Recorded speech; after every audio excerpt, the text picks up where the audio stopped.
वो है आत्म तत्व। ये वाला जो विषय है आत्म तत्व, ये बहुत बहुत बहुत ही ज्यादा महत्वपूर्ण तत्व है। क्योंकि देखिए ये बहुत आप किसी भी तरीके से सोचें तो आत्म तत्व जो है वो आपकी शुरुआत है, बिगिनिंग है।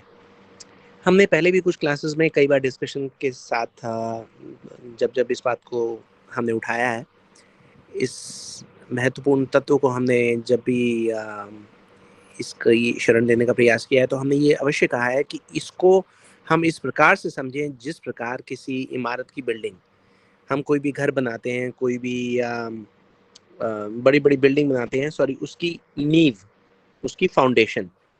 तो किसी भी बिल्डिंग की फाउंडेशन जो है वो ये जितनी इम्पोर्टेंट होती है उतना ही इम्पोर्टेंट हमारे जो परमार्थिक जीवन है, जिस प्रकार से हम ये सब सारे जो तत्वों को समझने का प्रयास कर रहे हैं, उसमें आत्म तत्व सर्वप्रथम आता है। आप आप सब लोग आज की क्लास को थोड़ा ध्यान से सुनिए, क्योंकि ये इसलिए भी इम्पोर्टेंट है क्योंकि आज का एक क्लास और आज का ये विषय, आज का ये तत्व अगर हम ठीक से समझ जाएंगे तो हमारा स्वयं में और स्वयं के धर्म में जो आत्मविश्वास है वो कई गुना बढ़ जाएगा।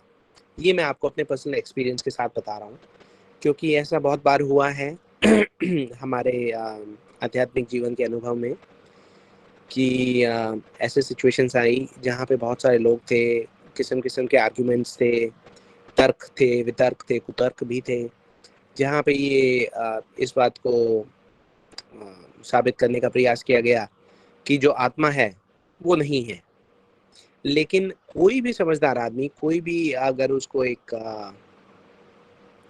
ऑनेस्ट कंसिडरेशन देगा तो वो ये समझेगा कि ऐसा हो ही नहीं सकता कि आत्मा ना हो। तो आत्म तत्व in so many ways is about the existence of the soul.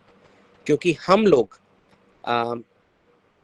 अपनी पहचान कर सकते हैं अपने शरीर के द्वारा, अपने परिवार के द्वारा, अपने देश के द्वारा, अपने समाज के द्वारा, बहुत सारी चीज़ों के द्वारा। लेकिन at the end of the day हमें वापस घूम कर आना पड़ेगा कि हम एक आत्मा है, एक शरीर नहीं है। हमारी आत्मा एक शरीर के अंदर तो हो सकती है, लेकिन वो शरीर हमारी पहचान नहीं हो सकता।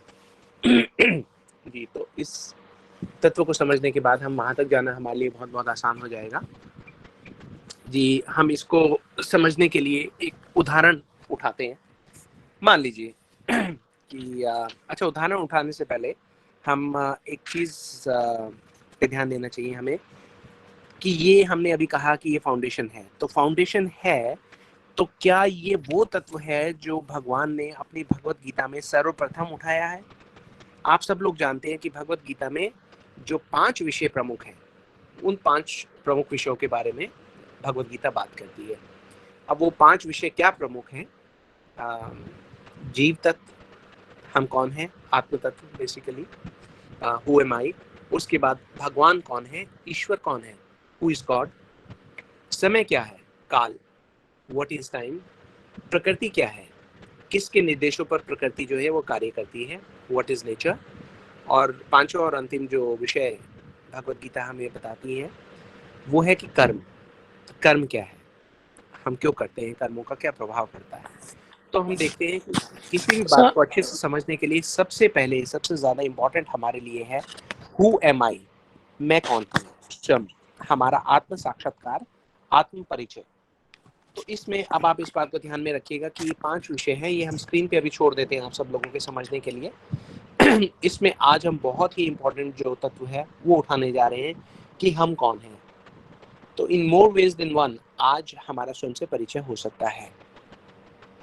देखिए, इस बात को और ज़्यादा अच्छे प्रकार से समझने के लिए हम एक उदाहरण लेते हैं।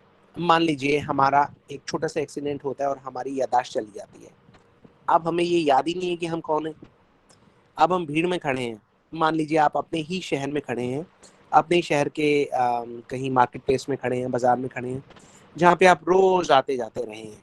लेकिन अब क्योंकि आपकी याददाश्त चली गई है, आपको नहीं पता कि यहाँ से घर वापसी कैसे की जा सकती है। आपको तो ये भी ठीक ठीक नहीं पता कि आपके माता पिता कौन है, भाई बहन कौन है, कौन आपका अपना है, कौन आपका पराया है। कुछ कुछ ऐसा ही जो हालात हैं हमारे, वो इस जगत में है उस वक्त जब हम एक शरीर को स्वयं की पहचान मान लेते हैं, है ना। शरीर की पहचान मानने के बाद हम जिसे स्वयं का अपना समझते हैं, हम जिसे परिवार समझते हैं, वो केवल एक शरीर के संबंध के द्वारा ही हमारे साथ जुड़े हुए हैं। जैसे ही वो शरीर गया, वो संबंध चला गया। इसका मतलब जैसे ही शरीर से संबंधित हमारी याददाश्त चली गई, हमें हमारी पहचान जो है ढूंढना बहुत मुश्किल हो जाता है। या फिर एक और एग्जांपल लेते हैं, ये एग्जांपल हम अक्सर डिस्कस करते हैं कि मान लीजिए हमारी कहीं पे नौकरी लग गई है एक बड़ी कंपनी में। उस कंपनी में हमारी नौकरी तो लग गई है, लेकिन हमें ये नहीं बताया गया कि हमारी नौकरी की पोजीशन क्या है, हमारी वहाँ पे डेजिग्नेशन क्या है। तो जब तक हमें ये ही नहीं पता होगा कि हम कौन हैं, हमारे लिए बहुत कठिन होगा इस बात को समझना कि हमें क्या करना है।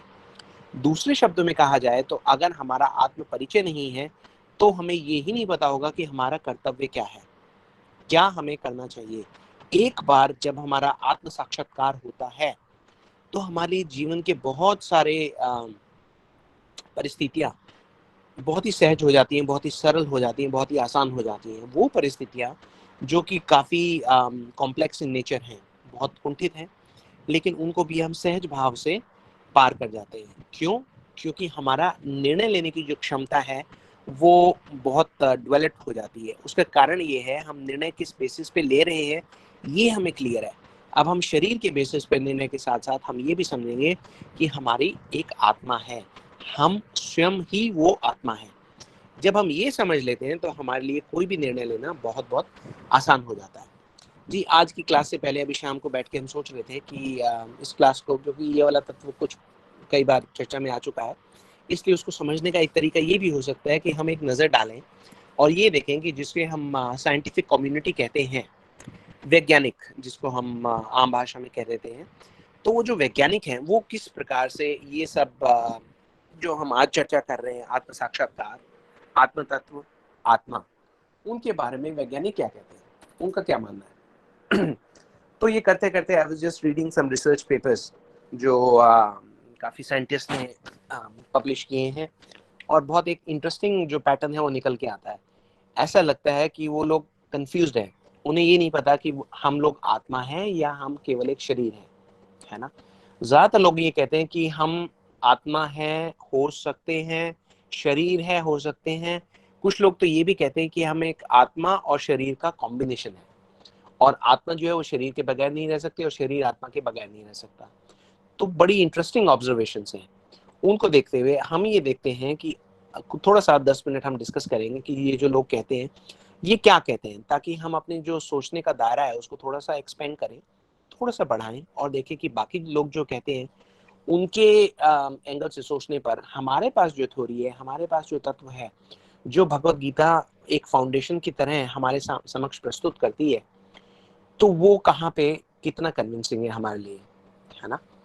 जी, तो हम देखते हैं कि जब से जो जिस चीज़ को साइंटिफिक लैंग्वेज में लॉजिकल पॉजिटिविज्म कहा जाता है, उसमें ये माना गया है कि जो आत्मा है उसको आप ईश्वर के समान समझ के चलते हैं। और जब हम उसको थ्योरी को, उन पेपर्स को और ज़्यादा डीप समझते हैं, जैसे मैं आज एक पेपर पढ़ रहा था, नैन्सी मर्फी करके एक वो ये फेमस ऑथर है, उन्होंने काफ़ी रिसर्च वर्क लिया है। तो उनका ये मानना है कि भाई हम जब आत्मा की बात करते हैं तो स्ट्रेट अवे हमारे दिमाग में भगवान आ जाता है। अब वो इस चीज को वर्कआउट नहीं कर पा रही कि ऐसा क्यों होता है। वो ये कहती है जैसे ही हम आत्मा कहते हैं, वैसे ही हम ये मान लेते हैं डायरेक्टली या इनडायरेक्टली कि ईश्वर भी जो है, ईश्वर का भी रूप है। अगर हमने आत्मा मान ली तो फिर इसका मतलब ईश्वर का स्वरूप भी हमें मानना पड़ेगा। और वहां पे ये कहती है कि एज अ साइंटिस्ट, ऐसा नैन्सी मर्फी का मानना है कि एज ए साइंटिस्ट उनके लिए उस चीज को समझना बहुत मुश्किल है जिसके बारे में कोई इंफॉर्मेशन नहीं दी गई है, जिसका कोई रूप नहीं है, जिसको वो सेंस परसेप्शन के थ्रू एक्सपीरियंस नहीं कर सकती, अपनी इंद्रियों के द्वारा वो उनको ठीक ठीक जो है वो समझ नहीं पा सकती।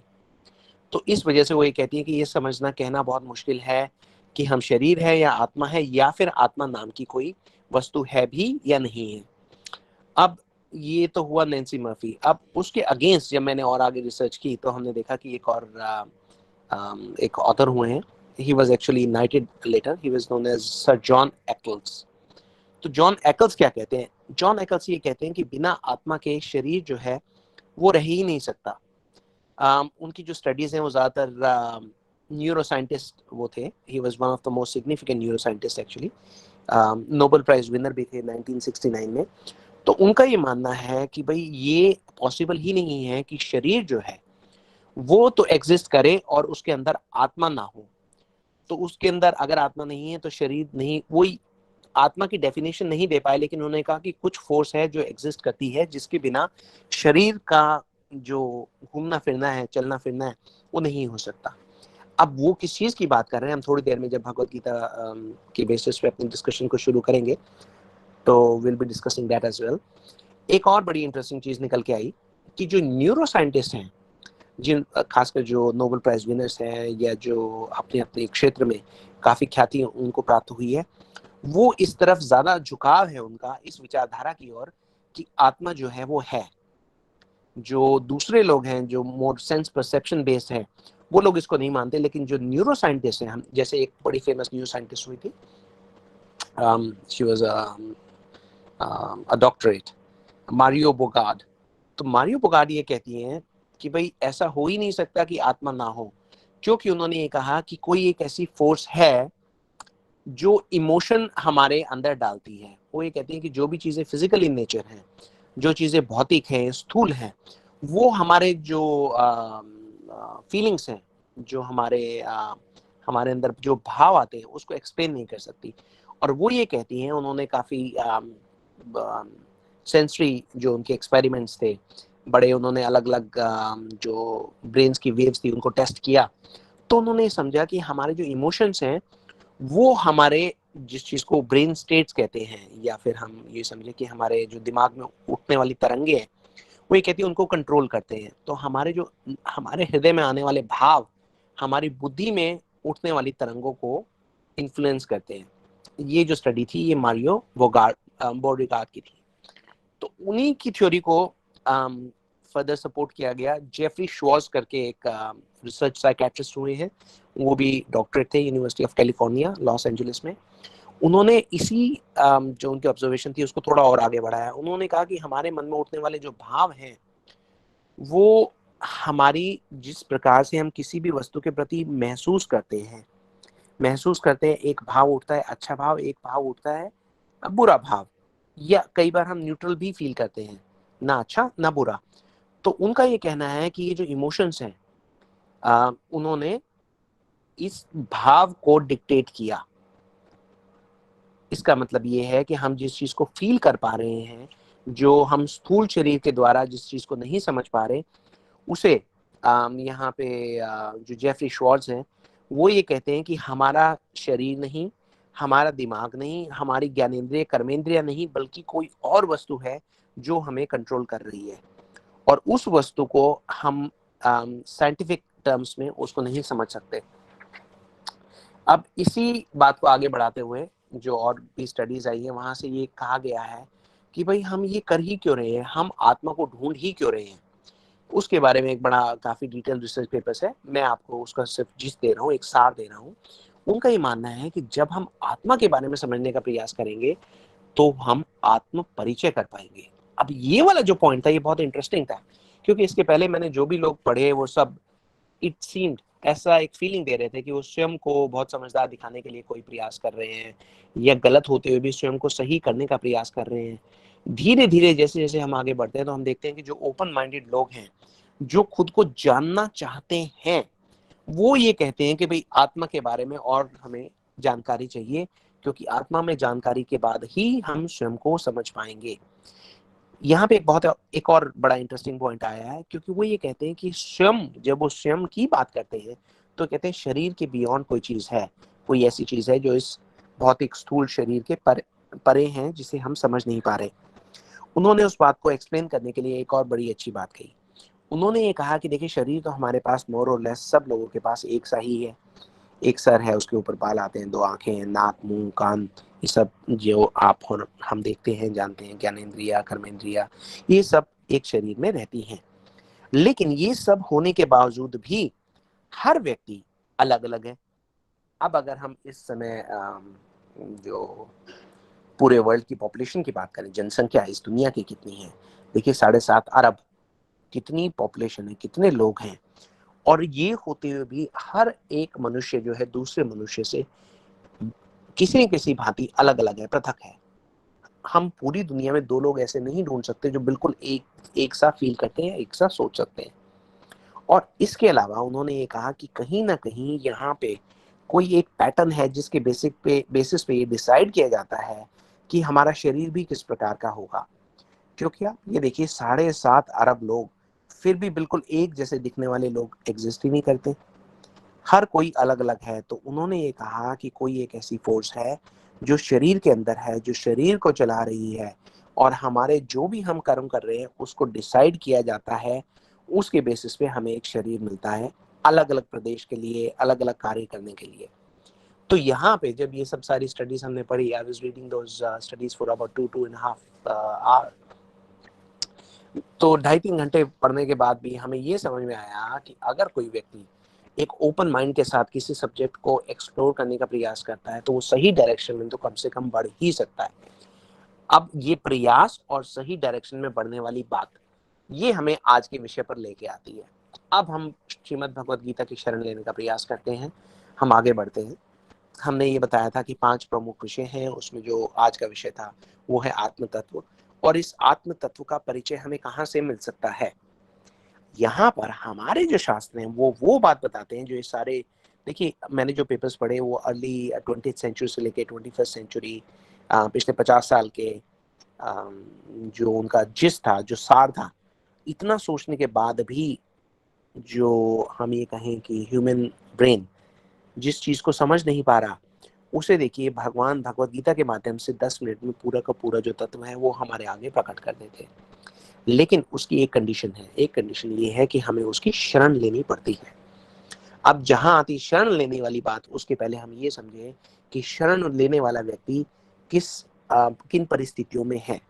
तो जब हम भगवत गीता खोलते हैं तो गीता जी के पहले अध्याय में ही हम देखते हैं कि वहां पे एक जो हमारी परिस्थितियां हैं, जिन हालात में हम स्वयं को पाते हैं, उसका पहला पहला श्लोक निकल के आता है, धर्म क्षेत्रे कुरुक्षेत्रे।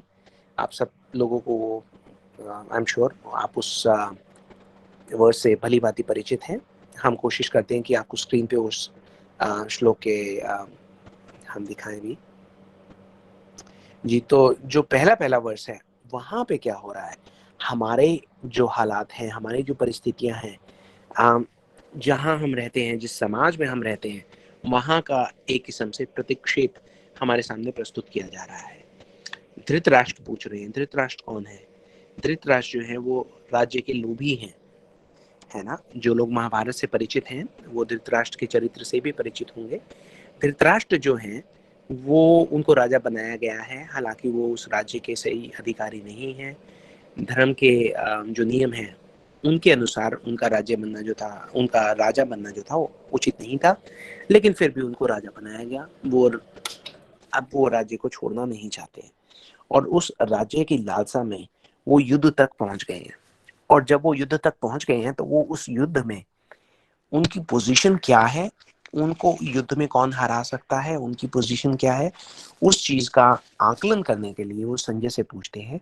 संजय, आप सब जानते हैं कि वेद व्यास जी ने उनको दिव्य दृष्टि दी है, तो संजय देखकर बैठकर बता सकते हैं कि कहाँ पे क्या हो रहा है।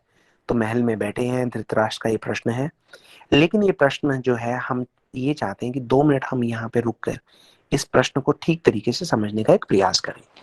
ये जब धृतराष्ट्र पूछते हैं कि भाई क्या हो रहा है, किसकी क्या पोजीशन सिचुएशन है, आप लोगों ने सबने भगवत गीता का अध्ययन किया है, उसकी शरण ली है, तो आप जानते हैं कि उसके बाद पूरी सेनाओं का जो है व्यू रचना के बारे में बात की जाती है। अलग अलग सेनाओं में जो योद्धा हैं उनके बारे में बात की जाती है, किसके पास कितने हाथी हैं, कितने घोड़े हैं, कितने सैनिक हैं, उस सब के बारे में बात की जाती है। हम जानते हैं कि कौरवों के पास जो है 11 अक्षौहिणी सेना है, पांडवों के पास 7 अक्षौहिणी सेना है, और ये दोनों सेनाएं एक दूसरे के आमने सामने आकर तैनात हो गई हैं। तो ये जो रण क्षेत्र है, कुरुक्षेत्र है, ये हम सब लोगों का भी क्षेत्र है।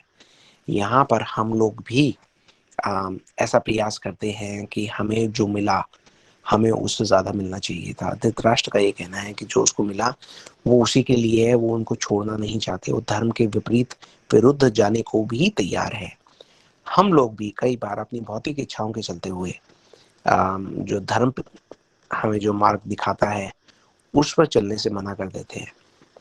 तो सही हमारे लिए रास्ता क्या है, कौन से मार्ग पर हमें चलना है, कौन से मार्ग पर हमें नहीं चलना, उसके लिए सबसे पहले हमें ये पता होना चाहिए कि किसी भी मार्ग पर चलने वाला व्यक्ति कौन है, हम कौन हैं। तो ये था पहला जो आपका श्लोक था।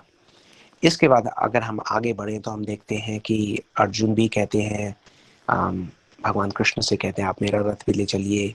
भगवान कृष्ण जो है रथ लेकर उस सेना के मध्य में आ जाते हैं। वो एक ऐसी जगह पर रथ लाकर रोक देते हैं जहाँ पे अर्जुन सबको क्लियरली देख पा रहे हैं। उसके पहले अर्जुन केवल एक सेना देख रहे थे। अब क्या है, जो देखिए हमने कुछ समय पहले बात की कि साइंटिस्ट जो है वो किस विचारधारा पे काम करते हैं, ऑब्जर्वेशन, ऑब्जर्व कर रहे हैं ध्यान से, अपनी अपनी स्थितियों का जायजा ले रहे हैं। तो अब जब अर्जुन देखना शुरू करते हैं तो वो ध्यान से सोचना भी शुरू करते हैं।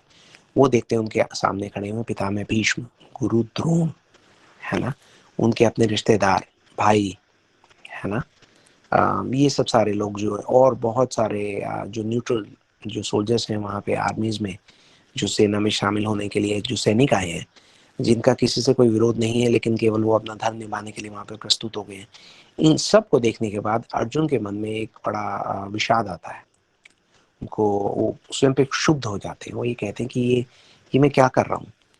और वो फिर भगवान कृष्ण को संबोधित करते हैं। भगवान कृष्ण को जब वो संबोधित करते हैं तो वो गलती कर रहे हैं जो हम सब लोग गलती करते हैं। वो अपनी बुद्धि पर इतना ज्यादा विश्वास कर रहे हैं कि वो भगवान से जानना ही नहीं चाहते कि क्या सही है क्या गलत है। हमारे भौतिक जीवन में भी यही सब सारी चीजें होती हैं। हम जानना नहीं चाहते कि क्या सही है क्या गलत है। हम बताना चाहते हैं जिस चीज को हम सही मानते हैं, हम चाहते हैं कि सब लोग उसको सही माने, और जिस चीज को हम गलत मानते हैं, हम ये चाहते हैं कि सब लोग उसको गलत माने। कुछ ऐसा ही विचार जो है अर्जुन यहाँ पे प्रकट कर रहे हैं। अर्जुन क्यों प्रकट कर रहे हैं? आप सब लोग जानते हैं कि अर्जुन एक लीला में भाग ले रहे हैं। भगवान की एक लीला है ना। सब लीलाएं जो है वो तत्वों का आवरण पहनकर, सॉरी, तत्व जो है वो लीलाओं का आवरण पहनकर प्रकट होते हैं। अर्जुन जो है भगवान के परिकर हैं, इस प्रकार से उनका विमोहित हो जाना संभव नहीं है। लेकिन फिर भी यहाँ पे एक क्योंकि वो एक पात्र बने हैं हमारे समक्ष एक तत्व को प्रकट कराने के लिए, इसलिए ऐसे वो बातें कर रहे हैं जैसे उस वास्तव में विमोहित हो गए हैं। उनको समझ में नहीं आ रहा क्या सही क्या गलत। तो भगवान कृष्ण को बताने लगते हैं कि युद्ध की जो विभीषण प्रणाम होते प्रमाण होते हैं, उनसे जो युद्ध के बाद जो विध्वंस होता है वो युद्ध वाले दिन समाप्त नहीं हो जाता। युद्ध के बाद भी चलता चलता चलता रहता है। किस प्रकार से समाज पे उसका एक प्रभाव पड़ता है, किस प्रकार से समाज में रहने वाले जो परिवार हैं उन पर उनका प्रभाव पड़ता है, किस प्रकार से समाज में रहने वाले परिवार में रहने वाले जो सदस्य हैं उन पर किस प्रकार से, उनके चरित्र पर किस प्रकार से, उनकी आर्थिक स्थिति पर किस प्रकार से, उनकी सामाजिक स्थिति पर किस प्रकार से उसके दुष्प्रभाव पड़ते हैं, उन सब के बारे में अर्जुन बहुत लंबा लंबा बोलते हैं। और उनके सारे जो तर्क हैं वो सुनने में इतने अच्छे तर्क लगते हैं। देखिए, जो भी परोपकार की भावना जिसके भी हृदय में रहती है वो उन तर्कों से बहुत जल्दी प्रभावित हो सकता है। और वो सारे तर्क किसी न किसी स्थिति पे हमें वो सही भी ऐसा जानने में आते हैं। ऐसा लगता है कि ठीक तो कह रहे हैं अर्जुन, अर्जुन तो कुछ गलत कह ही नहीं रहे, लड़ाई तो होनी ही नहीं चाहिए। और जो युद्ध है उसकी भीषणता से कौन बच के रह सकता है। इसलिए युद्ध को हमें नकार देना चाहिए, युद्ध नहीं कर देना चाहिए। लेकिन यहाँ पे तत्व कुछ और है। यहाँ पे बात ये है कि हम जिस युद्ध की बात कर रहे हैं उस युद्ध में हमें भाग लेने के लिए जिस शरीर के हानि और लाभ या रक्षण एवं पतन की बातें हो रही हैं, उस बात को, उस तत्व को प्रकट करने के लिए अर्जुन कंफ्यूज हो गए हैं। उस बात को समझाने के लिए अर्जुन ये कहते हैं मुझे तो समझ में नहीं आ रहा कि हम यहाँ पे आए ही क्यों हैं। हम तो कौरवों की भांति ऐसे नहीं है, राज्य के लोग भी नहीं है, हम तो धर्मपरायण हैं। हमें क्या हो गया था, हमारी कहाँ बुद्धि मारी गई थी कि हम युद्ध तक पहुंच गए। तो वो ये कहते हैं भगवान को कि हे भगवान, हे केशव, मैं तो इस युद्ध में नहीं भाग लेने वाला। इससे अच्छा तो ये है कि मैं संन्यास ले लूं।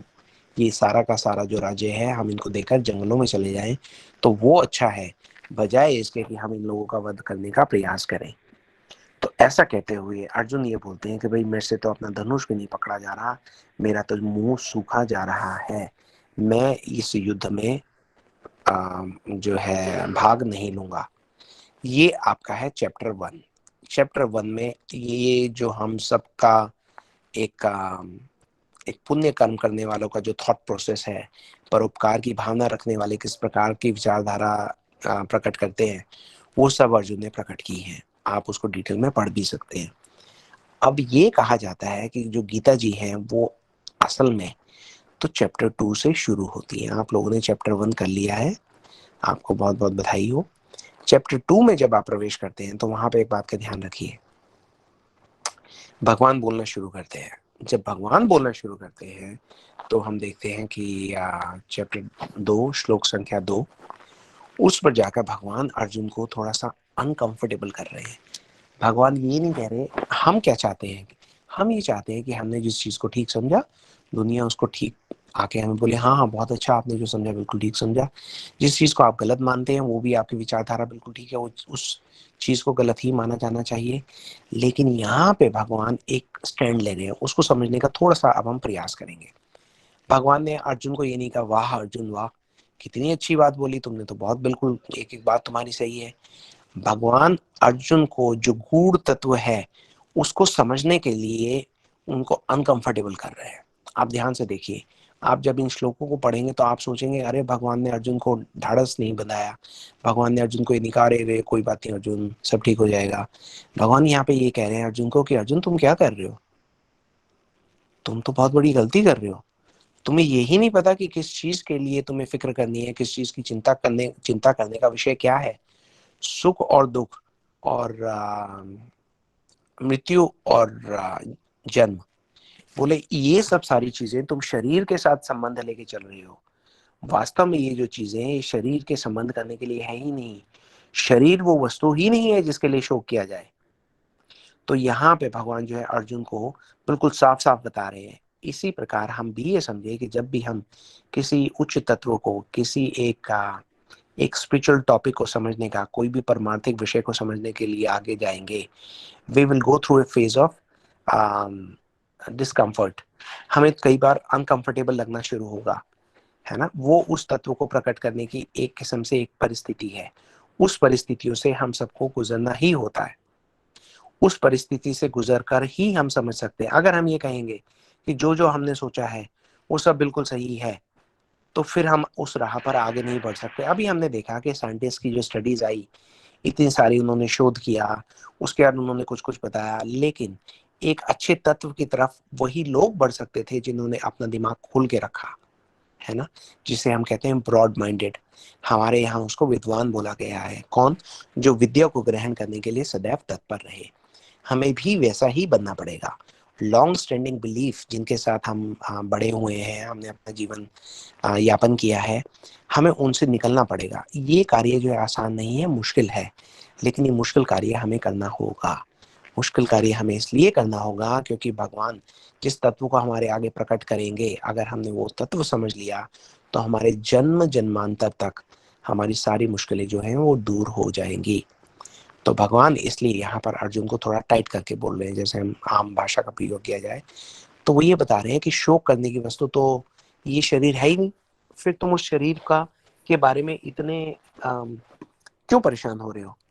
तो अब यहाँ पे अर्जुन का नेचुरल जो रिएक्शन वो था, वो क्या था कि भाई हम, अगर हम गलत हैं तो हम सही का कैसे, उसको कैसे समझे कि हम सही हैं या गलत है, और किसकी शरण ग्रहण करें। यहाँ पे अर्जुन एक और तत्व प्रकट कर रहे हैं, वो ये बता रहे हैं कि मैं नहीं समझ पा रहा। अगला श्लोक जो है वो आप उसको समझने का प्रयास करें। यहाँ पे अर्जुन ये कह रहे हैं, कार्पण्य दोषे उपरता स्वभाव। कार्पण्य दोषे क्या है? कृपण कौन? कार्पण्य दोषे मतलब कृपण में आने वाला दोष, एक कमी। कृपण और कृपण का विपरीत हुआ ब्राह्मण। ब्राह्मण का मतलब ब्रह्म जानाति इति ब्राह्मणा। तो जब हम ये जानते हैं कि ब्रह्म कौन है, भगवान कौन है, तो हम कहलाते हैं ब्राह्मण। जब हम ये नहीं जानते और हम उसको जानने का प्रयास भी नहीं करते, अपने प्रयासों में जब हम कंजूसी करते हैं, तो हम हो गए कृपण। जिसके पास ये नॉलेज नहीं, जिसके पास ये ज्ञान नहीं, उसे कृपण कहा जाएगा। तो अर्जुन ये बता रहे हैं कि मेरे पास ये नॉलेज नहीं है और मैं जानने का प्रयास भी नहीं कर रहा, कार्पण्य दोष आ गया मेरे पे, अब उसे दूर आप कीजिए, मैं आपकी शरण लेता हूँ। यहाँ पे अगला इंपॉर्टेंट लेसन हम लोगों के समझने का ये है कि जब हम एक बार ओपन माइंडेड हो गए, अनकंफर्टेबल होने को तैयार हो गए, तो फिर हम विश्वास के साथ भगवान की शरण लें। क्योंकि देखिए आध्यात्मिक जो जीवन है वो तो श्रद्धा से ही शुरू होता है ना। रूपा गोस्वामी बताते हैं कि हमारा जो पहला जो कदम होना चाहिए वो है श्रद्धा। श्रद्धा मतलब भगवान में थोड़ा हमें विश्वास होना चाहिए। उसके बाद अगर ऐसा होगा तो भगवान हम पे कृपा करके देंगे साधु संग। श्रद्धा, साधु संग, साधु संग के बाद भजन क्रिया। भजन क्रिया कैसे, भजन कैसे करना चाहिए हम साधु संग में सीखेंगे, जो आप लोग सीख रहे हैं। भजन क्रिया के बाद हमें इतनी शक्ति मिलेगी कि अनर्थ निवृत्ति वाली स्तर पर जब हम पहुंचेंगे तो हमारे अंदर इतना साहस होगा कि हम अनर्थ निवृत्ति को सहन कर सके। अनर्थ निवृत्ति से जब हम गुजरेंगे तो फिर हमारे अंदर आएगी निष्ठा, है ना जी। निष्ठा के बाद रुचि, आसक्ति, भाव, प्रेम, ये सारी स्टेजेस दी गई है। तो हम बात कर रहे थे श्रद्धा। तो यहाँ पे अर्जुन हमें दिखा रहे हैं कि पहले हमें भगवान की शरण में जाने की का प्रयास करना चाहिए। ये समझना चाहिए कि हमें नहीं पता। ये नहीं सोचना चाहिए कि अरे हमें तो सब पता है, हमें भगवत गीता से, अपने ग्रंथों से, अपने शास्त्रों से क्या सीखने को मिल सकता है। क्योंकि हम स्वयं की पहचान खो देंगे, हम ये जानने का अवसर खो देंगे कि हम कौन हैं। और अगर हमें यही नहीं पता हम कौन है, तो हमें यही नहीं पता लगेगा कि हमारा घर कहाँ है, हमें जाना कहाँ पे है। तो यहाँ पे अर्जुन हमें ये सीख दे रहे हैं कि हमें भगवान की शरण लेनी है। जब भगवान की शरण लेते हैं तो भगवान धीरे धीरे हमें बताते हैं कि हम कौन है, क्या हम ये देह हैं, क्या हम ये शरीर हैं। भगवान यहाँ पे अर्जुन के को एक निमित्त बनाकर हमें बता रहे हैं। देहानि अस्मिन् यथा देही कौमारम यौवनम जरा तथा देहांतरा प्राप्ति धीरज तत्र न मोह्यति। जब वो ये कह रहे हैं कि देहानि अस्मिन् यथा देही, इसका मतलब जो देही है, देही मतलब इस शरीर का मालिक, हमारा परिचय, वो उस देह के अंदर रहता है। इसका मतलब ये शरीर हमारा परिचय नहीं है, ये शरीर हमारा परिचय नहीं हो सकता। और देखिए ये बहुत जगह इंस्टिंक्टिव लेवल पे भी हम ये जानते हैं। जब हम ये कहते हैं मेरा शरीर, तो हम ये नहीं कहते कि मैं शरीर। किसी भी लैंग्वेज में, किसी भी कल्चर में, किसी भी देश में, किसी भी प्रांत में, किसी भी क्षेत्र में, है ना, चाहे आप जंगल में चले जाएं, वहां पे रहने वाली जो प्रजातियां हैं, या फिर आप बहुत जो आधुनिक शहर है वहां चले जाइए, कोई भी व्यक्ति स्वयं को ये नहीं कहेगा कि मैं शरीर, वो यही कहेगा कि मेरा शरीर। इसका मतलब ये है कि एक हमारे अंदर भावना है जो हमें अवगत कराती है, जो हमें इस तत्व का परिचय देती है कि हम शरीर नहीं है, ये शरीर हमारा है। हमारा मतलब हम इसमें रह रहे हैं। जिस प्रकार से हम ये कह देते हैं कि ये मकान हमारा है, अगर हम होटल में जाके भी रहते हैं तो भी ये कहते हैं कि ये रूम हमारा है, इसका मतलब यहाँ पे हम वास करते हैं। लेकिन भगवान ये बता रहे हैं कि ये जो देही है वो इस देह के अंदर रहता है, कौमारम यौवनम जरा, और ये अलग अलग परिस्थितियों में से गुजरता है ना। जिस प्रकार से हम जानते हैं कि हमारे जो सेल्स हैं ऑक्सीजन को एब्जॉर्ब करते हैं, और एब्जॉर्ब करते करते सेल्स का जो फॉर्मेशन है वो चेंज होता है। लगभग 1 साल में ही सेल का फॉर्मेशन 90% तक चेंज हो जाता है। और 7 साल में ऐसा माना गया है कि हमारे जो शरीर है उसके सारे जो सेल्स हैं वो एकदम नए हो जाते हैं। तो वो शरीर जो हर समय चेंज हो रहा है वो हमारी पहचान नहीं हो सकता।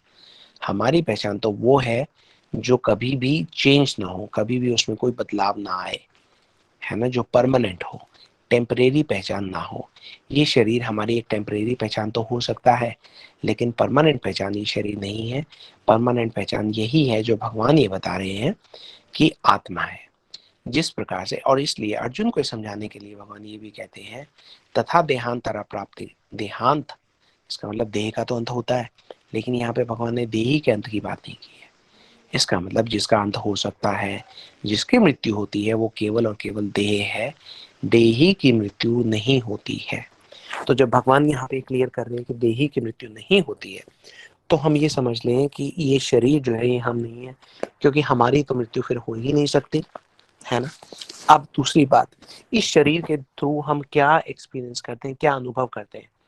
अगर हम जाएंगे तो दूसरे अध्याय में 14वां जो श्लोक है, आप सब लोगों को पता होगा, हम ज्यादा डिटेल में नहीं जा रहे, लेकिन रेलेवेंट है इसलिए थोड़ा सा उसको टच करेंगे। वहां पे भगवान श्री कृष्ण कहते हैं मात्र स्पर्शो कौन्तेय शीतो क्षणा सुख दुख खदा। तो जिस प्रकार से हमारे जीवन में सर्दी आती है, गर्मी आती है है ना। और वो सर्दी और गर्मी हम कैसे अनुभव करते हैं? हम अपनी इंद्रियों के माध्यम से अनुभव करते हैं। गर्मी आ गई चली गई, फिर सर्दी आ गई, सर्दी आ गई चली गई, गर्मी आ गई। तो इसी प्रकार से हमारे जीवन में आने वाली जितनी भी परिस्थितियां हैं, कई बार वो सुखदायी होती हैं, कई बार वो दुखदायी होती हैं। तो हमें उनमें ना फंसकर उनके बस जाने की प्रतीक्षा करनी है। और वो प्रतीक्षा करते करते हमें स्वयं को ढूंढना है कि हम कौन है ना। जो ये शरीर है, हम जो आत्मा है, वो उसके बारे में देखिए 20वें श्लोक में दोबारा से भगवान कृष्ण इसी बात को री करते हैं। वो ये कहते हैं, न जायते मृते वा कदाचि नायम भूत्वा भविता वा न भूयो अजो नित्य शाश्वतो यम पुराणो न हन्यते हन्यमाने शरीरे। भगवान ये कहते हैं कि हम जो, ना तो इस आत्मा की ना मृत्यु होती है, ना ही जन्म होता है ना। इसका मतलब हम जो है शरीर के साथ अपना संबंध क्लियर करके चलें कि एक शरीर वो है जिसका जन्म होता है, जिसकी मृत्यु होती है। हमारा तो ना तो जन्म होता है ना मृत्यु होती है। नायम भूतो भविता वा न भूयो, ये सदा ही रहता है, नित्य है, शाश्वत है। और शरीर के नष्ट होने पर ये नष्ट नहीं होता। नैनम छिदन्ति शस्त्राणि नैनम दहति पावका न चैनम कलेतयांतो देहांतयापो न शोषयति मारुता। इसका मतलब जिन प्रकार के तापों से या जो भौतिक शरीर जिन भी चीजों से को महसूस कर सकता है, आत्मा तक वो चीजें नहीं जा सकती, है ना। कोई भी शस्त्र आत्मा को काट नहीं सकता, वायु से सुखा नहीं सकती, अग्नि से जला नहीं सकती। इसका मतलब जब भगवान ये बात बता रहे हैं तो हम कितने आत्मविश्वास से हमें भर जाना चाहिए। क्योंकि देखिए बहुत बार ऐसा होता है कि अग्नि के पास है तो हम ध्यान रखते हैं कि अरे हमारा शरीर न जल जाए। तो शरीर एक माध्यम है जिससे हम एक पीड़ा का अनुभव तो कर सकते हैं, लेकिन उसके साथ ही अगर मान लीजिए एक एग्जाम्पल लेते हैं, एक उदाहरण लेते हैं। अगर एक मकान में आप रह रहे हैं, मकान में आग लगती है, आपके पास दो रास्ते हैं कि आप मकान में फंस जाएं, मकान को बचाने का प्रयास करें, या आप मकान छोड़कर बाहर निकल जाएं, आपकी रक्षा हो जाएगी। तो सब लोग मकान छोड़कर बाहर निकलकर अपनी रक्षा का ही प्रयास करेंगे। जब वो मकान जल भी जाएगा तो भी हम ये कहेंगे चलो शुक्र है हम तो बच गए। तो यहाँ पे भगवान हमें वो कितना गूढ़ पूंजी दे रहे हैं, वो ये हमें बता रहे हैं कि अगर ये शरीर चला भी जाता है तो भी आप नहीं जाते, आपकी रक्षा रहती है। क्योंकि कोई भी अग्नि ऐसे नहीं है जो आत्मा को जला सके। तो हालांकि हम इस शरीर में रहते अवश्य हैं, लेकिन हमें इस शरीर में ऐसे रहना चाहिए जिस प्रकार से हम एक कमरे में रहते हैं, है ना। स्वयं को कमरा नहीं समझ लेना चाहिए। भगवान कहते हैं सुखे दुखे समय कृत्वा लाभा लाभा लाभा लाभो जया जयो।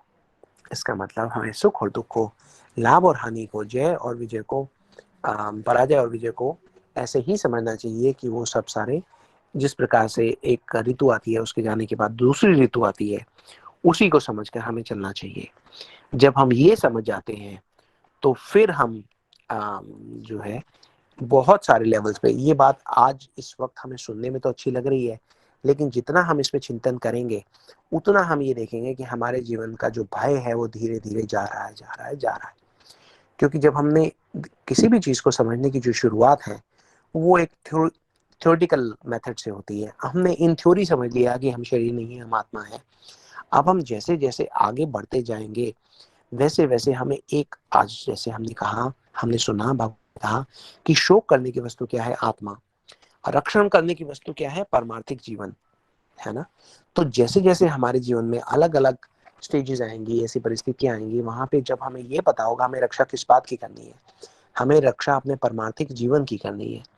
उस परमार्थिक जीवन की रक्षा के चलते हमारी जो भगवान के प्रति भक्ति है वो बढ़ेगी और हम आगे आगे जा पाएंगे। जो हमारे जीवन में आने वाले दुख हैं, कई बार हम देखते हैं, ज्योतिष की बात करें या उसकी भाषा में बोले, राहु केतु मंगल शनि, ये सब सारे जो ग्रह हैं, ये केवल और केवल हमें भगवान की ओर मोड़ने के लिए आए हैं, है ना।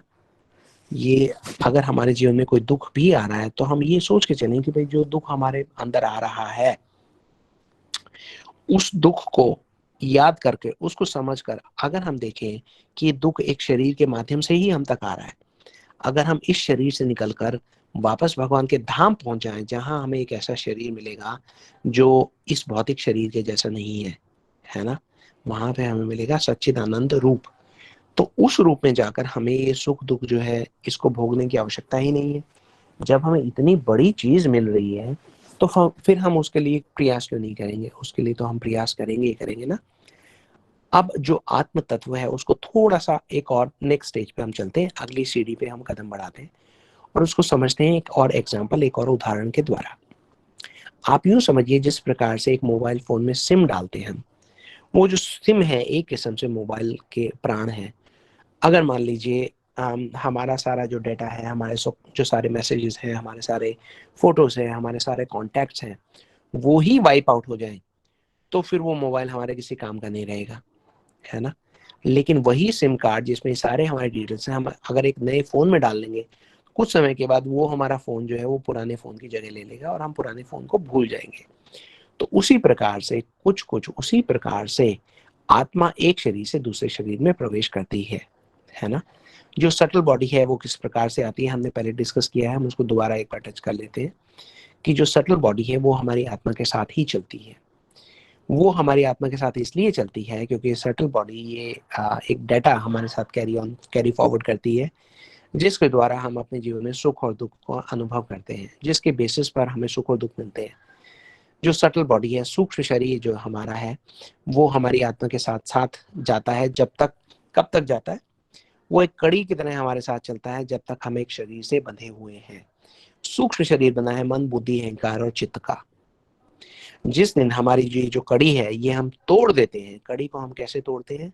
हम उसकी शुरुआत होती है बुद्धि के द्वारा। बुद्धि क्या करती है? हमने पहले भी बात की है कि बुद्धि का मतलब इंटेलिजेंस। बुद्धि हमें सही निर्णय लेने के लिए प्रेरित करती है। जब हम अपने जीवन में सही निर्णय लेते हैं तो हम एक सही मार्ग पर चलते हैं और इस जीवन चक्र से, इस संसार से अपना जो समय है धीरे धीरे समाप्त करते जाते हैं। अब बुद्धि को निर्णय लेने के लिए कुछ विचार चाहिए।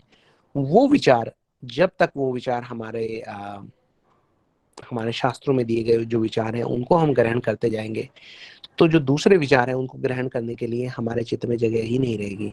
हमें हमारा चित्त मतलब store house for all these impressions, for all these संस्कार, उसको हमें अच्छे संस्कारों से, अच्छे विचारों से, भगवान के निर्देशों से इतना भर लेना है कि और किसी चीज की हमारे जीवन में जगह ही ना रह जाए। ये एक प्रोसेस है, दिस विल टेक टाइम। लेकिन समय के साथ अगर हम वो सब सारा चलते जाते हैं, आगे आगे बढ़ते जाते हैं, तो वो पॉसिबल होगा। आज की हमारी जो कक्षा है वो हम थोड़ा सा लॉजिक के थ्रू उस बात को समझने का प्रयास करेंगे कि सही में आत्मा है। देखिए इसको अगर हम साइंटिफिक टर्म्स की बात करें तो बहुत सारी स्टडीज हुई हैं। एक जो स्टडी मैंने काफी पढ़ी है, इएन स्टीवनसन करके एक साइंटिस्ट थे, उन्होंने बुक लिखी है, उन्होंने 10,000 से ज्यादा केसेस स्टडी किए हैं, जिसमें उन्होंने ये प्रूव कर दिया है कि ये ऐसी कोई वस्तु है, ऐसा कुछ है जो इस शरीर से निकलता है और फिर भी शरीर के सारे अनुभव जो है वो उसके पास ही रहते हैं। एक ऐसी कोई ऐसी, क्योंकि वो उसको आत्मा तो बोल नहीं सकते थे, लेकिन हम समझते हैं कि वो आत्मा है। तो अगर हम आत्मा शब्द के माध्यम कोई का प्रयोग करेंगे तो इयन स्टीवनसन ये कहते हैं, मैंने 10,000 से ज्यादा केसेस देखे जिसमें उन्होंने पुनर्जन्म, रीइंकार्नेशन को स्टडी किया। उनका ये कहना है कि ऐसा कोई और माध्यम नहीं है जिसके द्वारा एक शरीर में रहते हुए बच्चे को अपने पुराने जन्म की वो सारी चीजें एकदम एक्यूरेटली याद हो।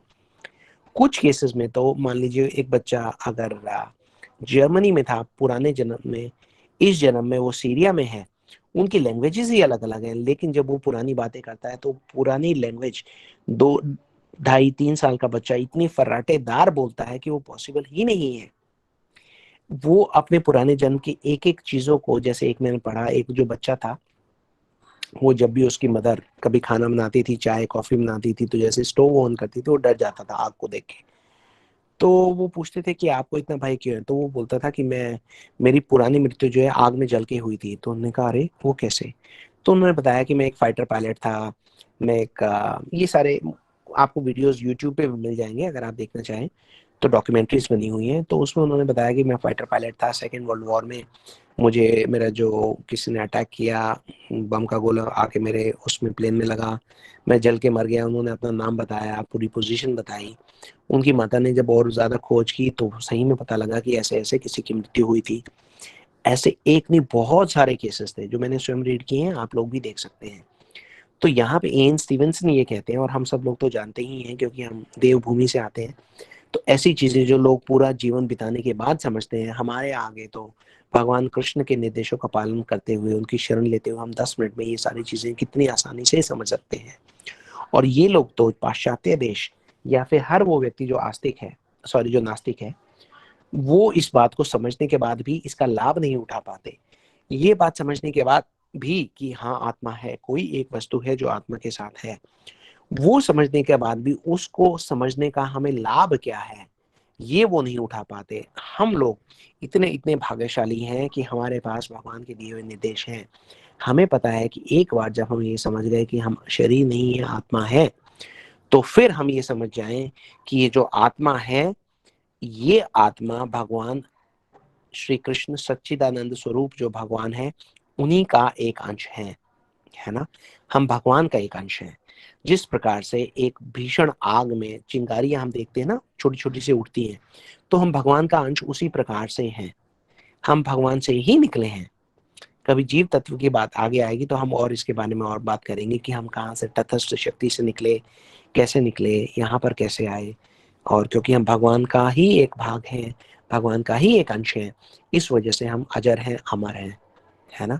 सच्चिदानंद का मतलब ये है कि हम हमेशा प्रसन्न रह सकते हैं। हमारे अंदर वो संभावना है, हमारे अंदर वो पोटेंशियल है। उसको रियलाइज कैसे करना है, उस साइंस को, उस विज्ञान को हमारा जो एजुकेशन सिस्टम है कभी बताता नहीं। इसलिए पूरी जो आज हम देखते हैं, पूरा का पूरा देश जो है वो पीड़ित है। जब हम इस एक बात को समझ जाते हैं तो ये समझिए हमारे दुखों का समापन अब होना शुरू हो गया है। बहुत जन्म तक हम रह चुके अनजान, बहुत दिनों तक हम अशिक्षित रह चुके हैं। अब हम भगवान की शरण में आकर अपना परिचय प्राप्त कर रहे हैं।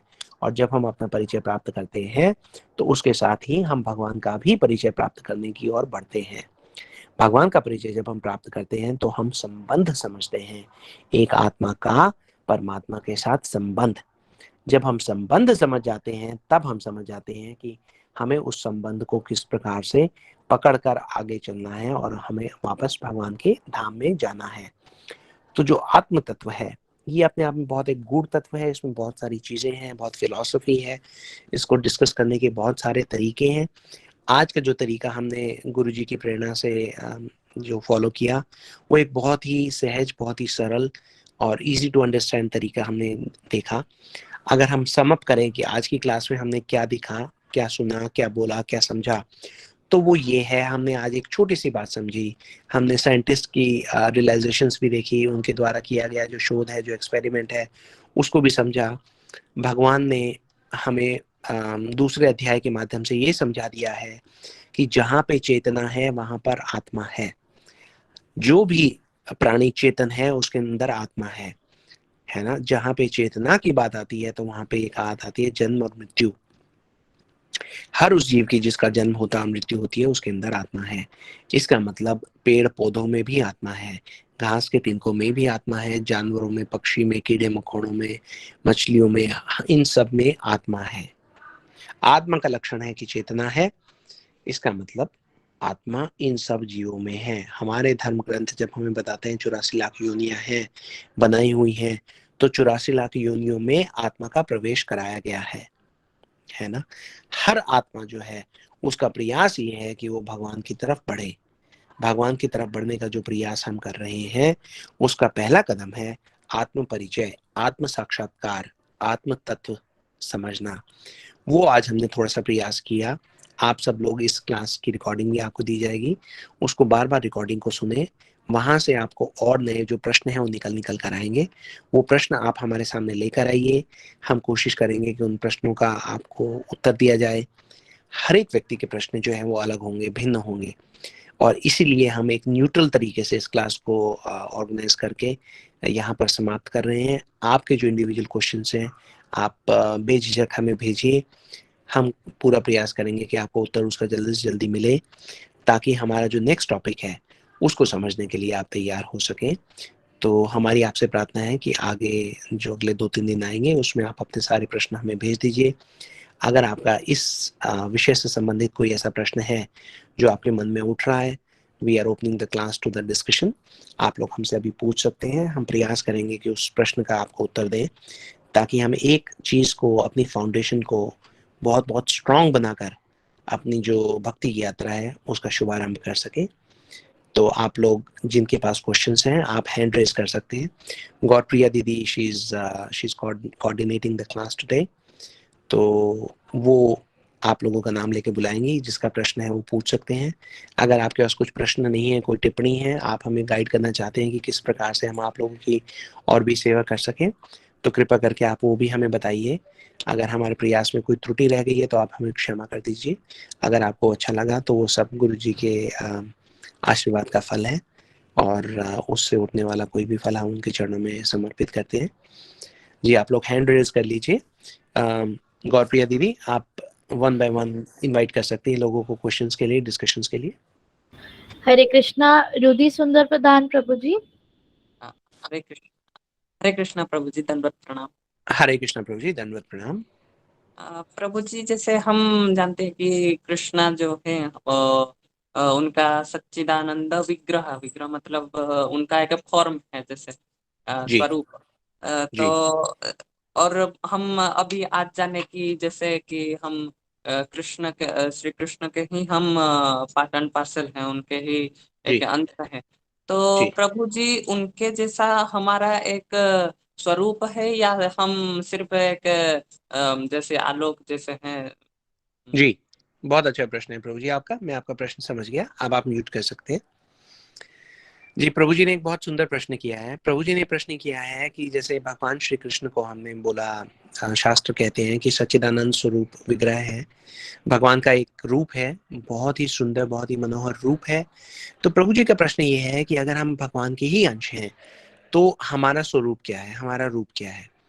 तो देखिए, ये जो हमारा स्वरूप है ये धीरे धीरे, जैसे जैसे हम भक्ति में आगे आगे बढ़ेंगे, धीरे धीरे वो प्रकट होगा। उसे अभी हम नहीं समझ सकते। उसी प्रकार से, जिस प्रकार से कई बार हम ये इस प्रश्न का भी उत्तर देते हैं, लोग पूछते हैं कि हम किस भाव में भगवान की सेवा करें, है ना। तो जो भाव है, जब हम भगवान की सेवा का भाव अपने मन में लाते हैं, तो धीरे धीरे जैसे जैसे हमारी भक्ति बढ़ती है, वैसे वैसे हमारे अंदर जो एक इनहेरेंट भाव है वो प्रोमिनेंट होता चला जाएगा, भाव प्रधान होता चला जाएगा। ये सब समय के साथ साथ होगा। हम अपना जो स्वरूप है वो अभी हम नहीं देख सकते, अभी हम जान भी नहीं सकते। अभी हमारी भक्ति की जो है वो शुरुआत है। धीरे धीरे जब हम किसी गुरु का पदाश्रय ग्रहण करेंगे और उनके दिखाए हुए रास्ते पर, जैसे हमने कहा, श्रद्धा के बाद साधु संग, भजन, क्रिया, तो धीरे धीरे जब हमारी अनर्थ निवृत्ति होगी, आगे आगे हम बढ़ेंगे, तो हमें क्लैरिटी आती जाएगी कि हम किस रूप में भगवान की सेवा करेंगे, किस भाव से हमारी सेवा करेंगे। और उस भाव में, उस रूप, जब हम लास्ट तक पहुंच जाएंगे, तब हमें अपने स्वरूप का पता लगेगा। अभी हमें अपने स्वरूप का हम पता नहीं लगा सकते। हर व्यक्ति का एक अलग ही स्वरूप है, क्योंकि हम इंडिविजुअल हैं, यूनिक हैं। भगवान के धाम में जो स्वरूप की बात करें, तो देखिए वहां तो जो घास का तिनका भी है उसका भी एक स्वरूप है, और वो घास का तिनका स्वयं को किसी से कम नहीं समझता। हर कोई जो आप मान लीजिए एक पुष्प बनकर वहां पे है, एक पंछी बनकर वहां पे है, तो वो पुष्प और वो पंछी ये सोचते हैं कि भगवान कृष्ण जो है उनकी सेवा में बहुत अच्छे तरीके से करता हूँ। किसी और दिन हम संबंध की बात करेंगे, हमारे जो गुरु वर्ग हैं वो किस प्रकार से श्रीमती राधा रानी की मंजरियां हैं उनकी बात करेंगे, उनके हमें आश्रय में किस प्रकार से सेवा आगे आगे करनी होती है उसकी बात करेंगे। तो एक पुष्प भी ये सोचता है कि किस प्रकार से मैं युगल किशोर की सेवा में लगता हूँ, और उस पुष्प को ऐसा लगता है कि उसका जो संबंध है भगवान श्री राधा कृष्ण के साथ, वो सबसे प्रगाढ़ संबंध है। वो दूसरों के प्रति ना तो उसमें कोई कंपैरिजन है, ना कोई जेलसी है, ना कोई कोई कंपटीशन, कोई ईर्ष्या, ऐसी कोई चीज है ही नहीं। हर स्वरूप, हर जो वहां भक्ति का एक अंश है किसी भी रूप में, वो स्वयं को संपूर्ण ही मानता है। इस जगत में अगर आपको ये कहा जाए कि आप घास का एक तिनका बन जाइए, तो वो एक बहुत दीनहीन भाव है, हम स्वयं को बहुत नीचा करके मानेंगे। ऐसा चित्त जगत में नहीं है, ऐसा कोई सोचता ही नहीं है। प्रसन्न होने से किसी को समय मिले तो फिर कोई फिक्र करे, कोई सोचे, कोई कंपेयर करे, वहां पे तो प्रसन्नता कभी खत्म ही नहीं होती है। तो हमारा जो रूप है वो बहुत आगे की बात है। हमारा ये प्रश्न जो है ये बहुत इंपॉर्टेंट इसलिए है कि इस प्रश्न के माध्यम से हम अपने हृदय में एक लालच उत्पन्न कर लें कि हमारा भी कभी वो रूप होगा जिस रूप के साथ हम भगवान के साथ, उनकी सेवा के साथ एक संबंध बना पाएंगे। कितने कितने भाग्यशाली होंगे हम। क्या वो हमारी एक स्टेट होगी जहाँ पे प्रसन्नता से कोई छुटकारा ही नहीं है, और प्रसन्नता भी ऐसी जिसका हमने कभी अनुभव ही नहीं किया है ना। तो आप उस बात को सोचकर उस पॉसिबिलिटी कि एक स्वरूप कभी हमें मिलेगा, उसमें हमारी सेवा हो पाएगी, उसको लेकर आप प्रसन्न रहिए। इस बात को आप इस्तेमाल कीजिए इसका स्वयं का उत्साह बढ़ाने के लिए कि हमें उस और जाना है ना। तो आपने जो प्रश्न पूछा उससे एक बहुत अच्छा जो एक विषय है वो निकल के आया, उभर के आया। इससे आपकी सिंसियरिटी भी पता लगती है प्रभु जी। आप मुझे भी आशीर्वाद दीजिए कि ऐसी सिंसियरिटी किसी दिन हमारे भी चित्त में उजागर हो, हम भी ठाकुर जी के प्रति ऐसे सेवा भाव अपने अंदर लेके आए। ये प्रश्न पूछने के लिए आपका बहुत बहुत धन्यवाद। हरे कृष्ण जी प्रभु प्रभु जी। जी, जैसे आप बोले कि जो पुष्प होता है जैसे भगवान के धाम पे, तो प्रभु जी वो पुष्प भी एक आत्मा का स्वरूप होता है, वो जो जी सेवा भाव से होता है। जी जी। पुष्प भी, पत्र भी, घास का एक तिनका तक, हमने कहा ना हर चीज वहां पे, कोई हर चीज जो चिन्मय है प्रभु जी, चिन्मय धाम में तो कोई भी जड़ वस्तु तो है ही नहीं, है ना। मतलब सारे चीज हर चीज, कॉन्शियसनेस। Everything is animate. जी प्रभु जी। जी ठीक है प्रभु जी। हरे कृष्ण। हरे कृष्णा विक्रम वर्मा प्रभु जी।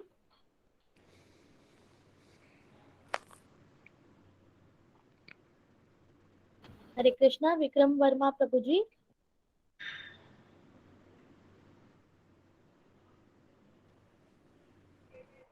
प्रभु जी वो गलती से हैंड रेज हो गया शायद।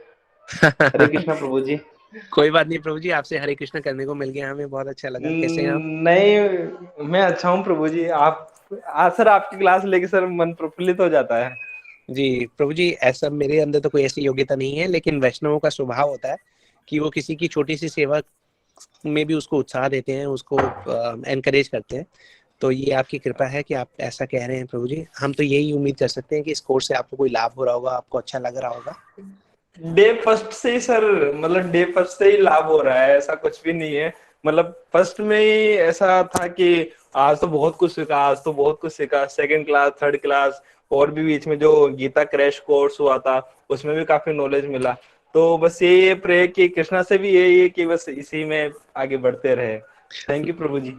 थैंक यू प्रभु जी, आपने एक बहुत अच्छा पॉइंट कहा कि भगवान से ऐसी प्रार्थना है कि इसी में आगे बढ़ते रहें। तो ये प्रार्थना जो है हमें अटूट रखनी है। बहुत बार क्या होता है प्रभु जी, हम अपनी यात्रा में कई बार ये सोच लेते हैं हाँ इसमें क्या बड़ी बात है।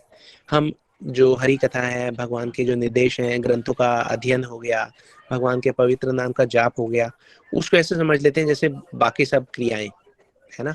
वहां से हम ढीला, बहुत सारे लोगों को हमने देखा है कि एक अच्छी शुरुआत के बावजूद भी वो आगे नहीं बढ़ पाते। कहीं ना कहीं वो इस चीज को लाइटली ले लेते हैं। तो जो आपको मिल रहा है प्रभु जी वो भगवान के द्वारा दिए हुए कृपा रत्न है, उनको आप संभाल के रखिए। उनको आप रोज संजो के, जिस प्रकार से धन का लोभी व्यक्ति रोज रात को बैठ के देखता है कि उसके पास कितना धन इकट्ठा हो गया है, उसी प्रकार से वो लोभ, वो लालच आप अपने मन में जो है उसको मेंटेन कीजिए। रोज ये समझिए वाह भगवान ने कितने अच्छे निर्देश दिए हैं, उनसे प्रार्थना कीजिए कि ये निर्देश कभी भी आपके चित्त से अलग ना हो, आप उनको संजो के रखिए प्रभु जी। भगवान की भक्ति की और दिनों दिन आप दिन दुगनी रात चौगनी तरक्की कीजिए। हमारा ऐसा ही ठाकुर जी से, अपने गुरुवर्ग से प्रार्थना है, वो आपको अपना आशीर्वाद दे। थैंक यू प्रभु जी। Thank you thank you so प्रभु मच। जी। हरे कृष्ण प्रभु जी। ठीक है। हरे कृष्णा प्रभु जी। हरे कृष्णा प्रभु जी। 2 क्वेश्चंस चैट बॉक्स में है। एक जी हाँ बोलिए।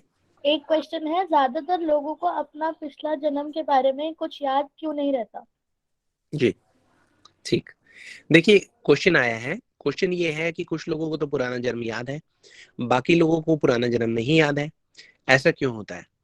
देखिए इन सब सारी बातों को समझने के लिए हम थोड़ा सा 2 क्लासेस पीछे जाते हैं। हमने एक क्लास की थी जिसका था कि कर्म के नियम, और कर्म तत्व को हमने समझने का प्रयास किया था। कई बार ऐसा होता है कि देखिए हमारे जीवन में सुख और दुख का जो अनुभव है वो क्यों आता है? दुख का अनुभव इसलिए आता है, हम ये सोचते हैं हमारे साथ कुछ बुरा हुआ, बस एक विचार आना हमारे मनोमस्तिष्क में कि हमारे साथ बुरा हुआ, हमें एक दुख का अनुभव करा जाता है। कई बार शरीर चला जाता है, लेकिन ऐसा लगता है कि उस शरीर से संबंधित जो दुख थे थोड़े से रह गए, ठीक, किसी भी कारण से रह गए, क्योंकि कर्म किस प्रकार से फलित होते हैं इसे तो हम समझ ही नहीं सकते। तो उन दुखों का या उन सुखों का या एक दूसरे से बिछड़ने का, एक दूसरे से मिलने का, हम अपने जीवन में देखते हैं। जब भी हम अपने परिवारजनों से मिलते हैं तो एक सुख का अनुभव करते हैं, जब उनसे हम विरह करते हैं तो एक दुख का अनुभव होता है, नेचुरल है, सहज भाव है।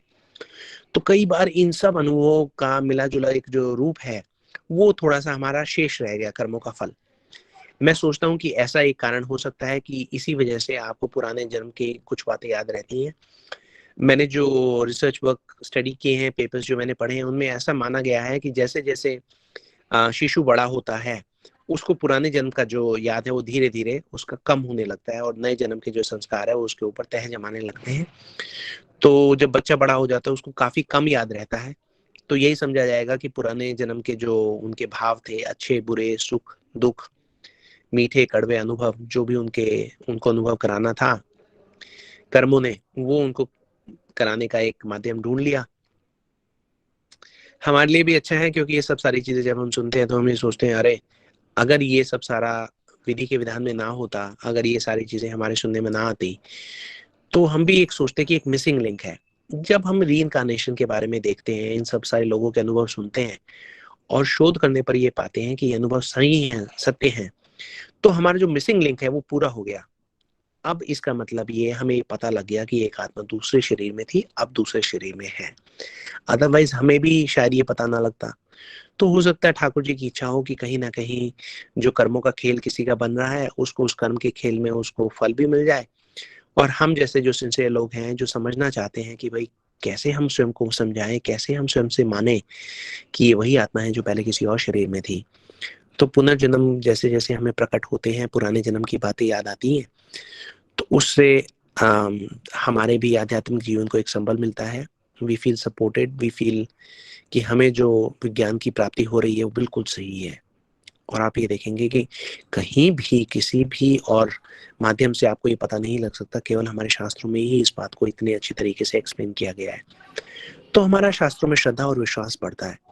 हर वो चीज, हर वो अनुभव, हर वो क्वेश्चन, हर वो आंसर जो हमारे शास्त्रों में श्रद्धा और विश्वास बढ़ाए, हमारी भक्ति को मजबूत करने के लिए ही आया है।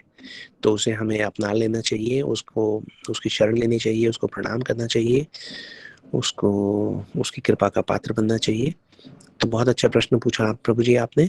मुझे जो थोड़ा बहुत जितना पता था मैंने प्रयास किया कि आपके प्रश्न का मैं उत्तर दे पाऊँ। हरे कृष्णा। हरे कृष्णा प्रभु जी। एक और क्वेश्चन पूछा है श्रुति दीदी ने। हर माता पिता अपने बच्चे को अच्छे संस्कार देते हैं, तो ये संस्कार क्या है? संस्कार का मतलब क्या होता है? जी हरे कृष्णा जी। श्रुति दीदी आपने बहुत सुंदर प्रश्न पूछा है। श्रुति दीदी का प्रश्न ये है कि हर माँ बाप अपने बच्चे को अच्छे संस्कार देता है, ये संस्कार क्या है? इसको दो पार्ट में डिवाइड कर लेते हैं हमें क्वेश्चन को। पहला पार्ट ये है कि संस्कार क्या है ना। दूसरे पार्ट में हम आएंगे कि हर माँ बाप क्या देते हैं क्या नहीं देते हैं। संस्कार क्या है इस बात को, जी इस बात पे एक क्लास हो सकती है 4 घंटे की लेकिन हम इसको आज की क्लास के लिए इसको अगर हम 2 मिनट में समझना चाहें तो संस्कार का मतलब ये है कि आप एक कागज पर जिस प्रकार पेन से लिखते हैं, और आप जो भी लिखते हैं, आप जब कागज उठा के देखते हैं तो उसका कुछ भाव जो है वो अगले पेज पर भी छप गया है ना। तो ये वो संस्कार हैं जो हमारे चित्त पर एक प्रभाव छोड़ जाते हैं। तो वो घटना जिसने हमारे चित्त पर एक प्रभाव छोड़ा, जब वो घटना गुजर भी गई, जब वो घटना चली भी गई अपने समय के प्रावधान से, उसका अंत भी हो गया, तो भी एक जो लिंगरिंग फीलिंग है, एक अनुभव जो है वो वहां पे रह जाता है ना। वो संस्कार है। जब वही स्थिति हमारे पास है, उससे मिलती जुलती स्थिति दोबारा आती है, तो हम सोचते हैं कि ये हमारा अनुभव है।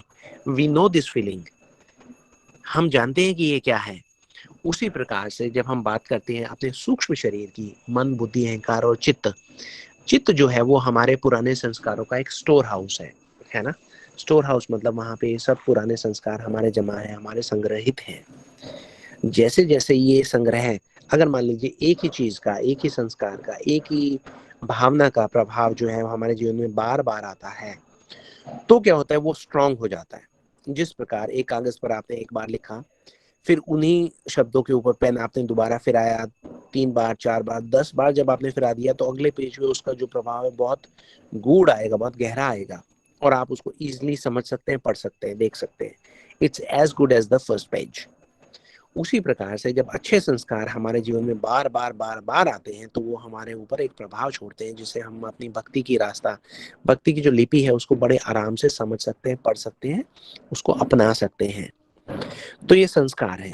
जितना हम अच्छे संस्कार, अब बात आती है कि माँ बाप क्या संस्कार देते हैं।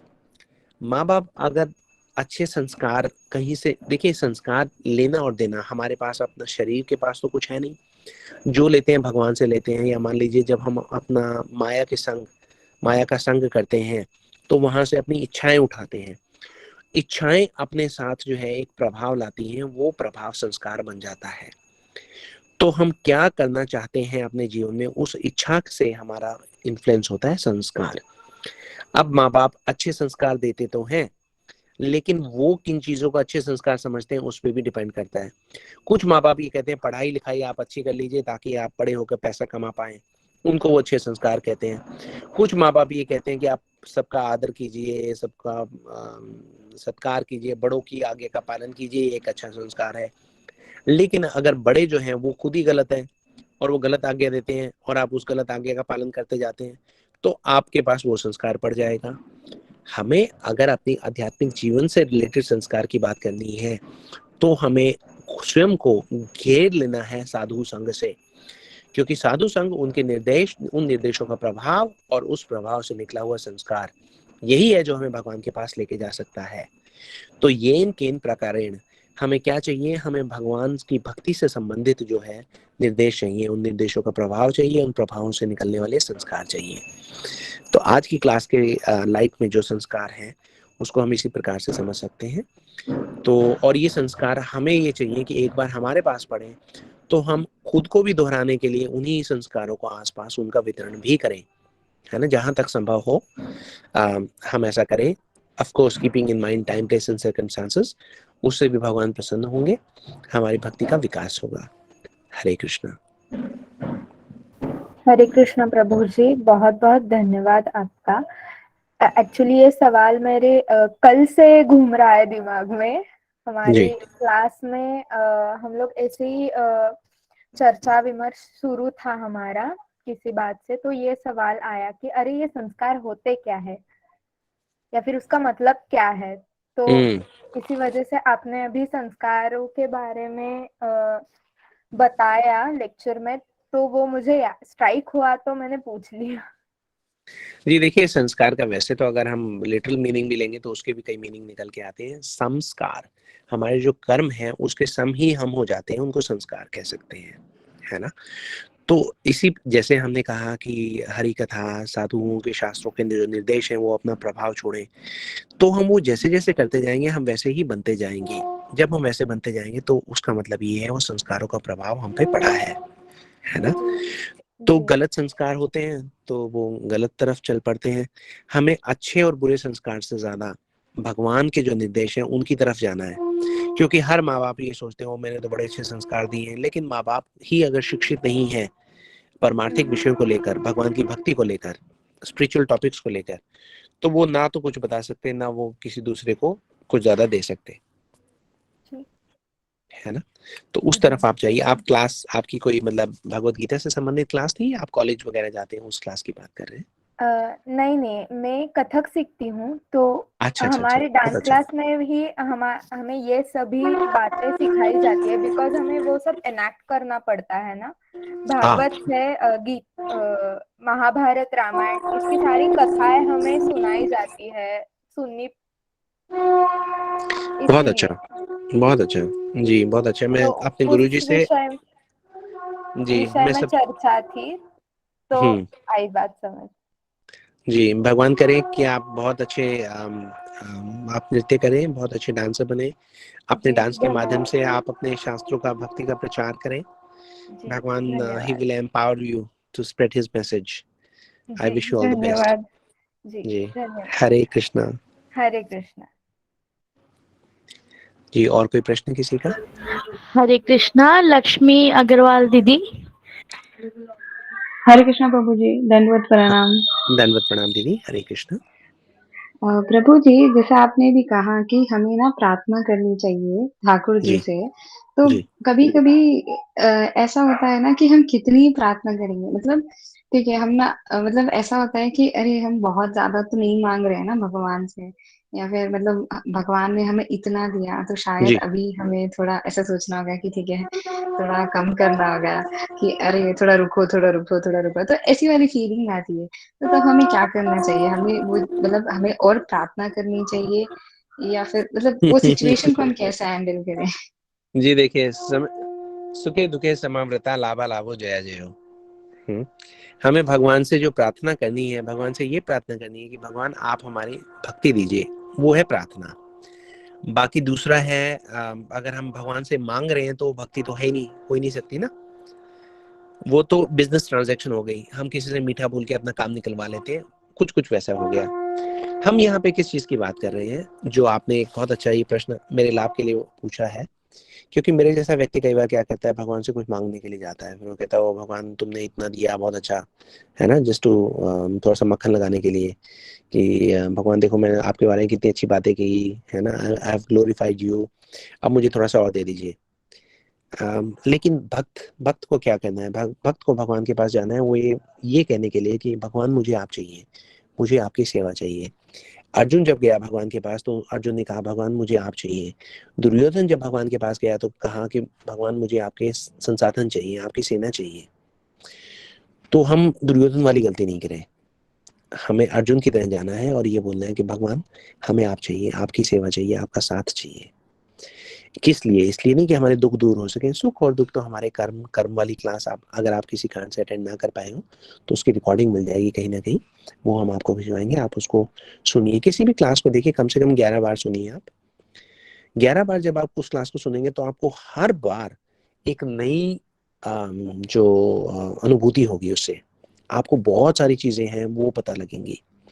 हमारे लिए यहाँ पे एक it's very important to give a very neutral class, क्योंकि उस क्लास से हर व्यक्ति अपने हिसाब से अलग अलग समझेगा। But once we start interacting personally, तब हम ये कह सकते हैं कि अच्छा इस व्यक्ति को इस बारे में और जानने की आवश्यकता है ना। आप कर्म वाली क्लास जो है वो उसको और दोबारा सुनिए, लंबी क्लास है, हम लंबी क्लास भी इसलिए दी थी ताकि विषय में कुछ छूट ना जाए। उसे सुनिए, पार्ट 1 पार्ट 2 बार बार सुनिए, आज की क्लास भी सुनिए, 11 बार सुन लीजिए आप। उससे आपको बहुत सारी चीजें स्वतः ही जो है वो आपके आगे निकल निकल के आएंगी। भगवान से प्रार्थना हमें करनी है, भगवान की भक्ति लेने के लिए, भगवान से कुछ मांगना नहीं है।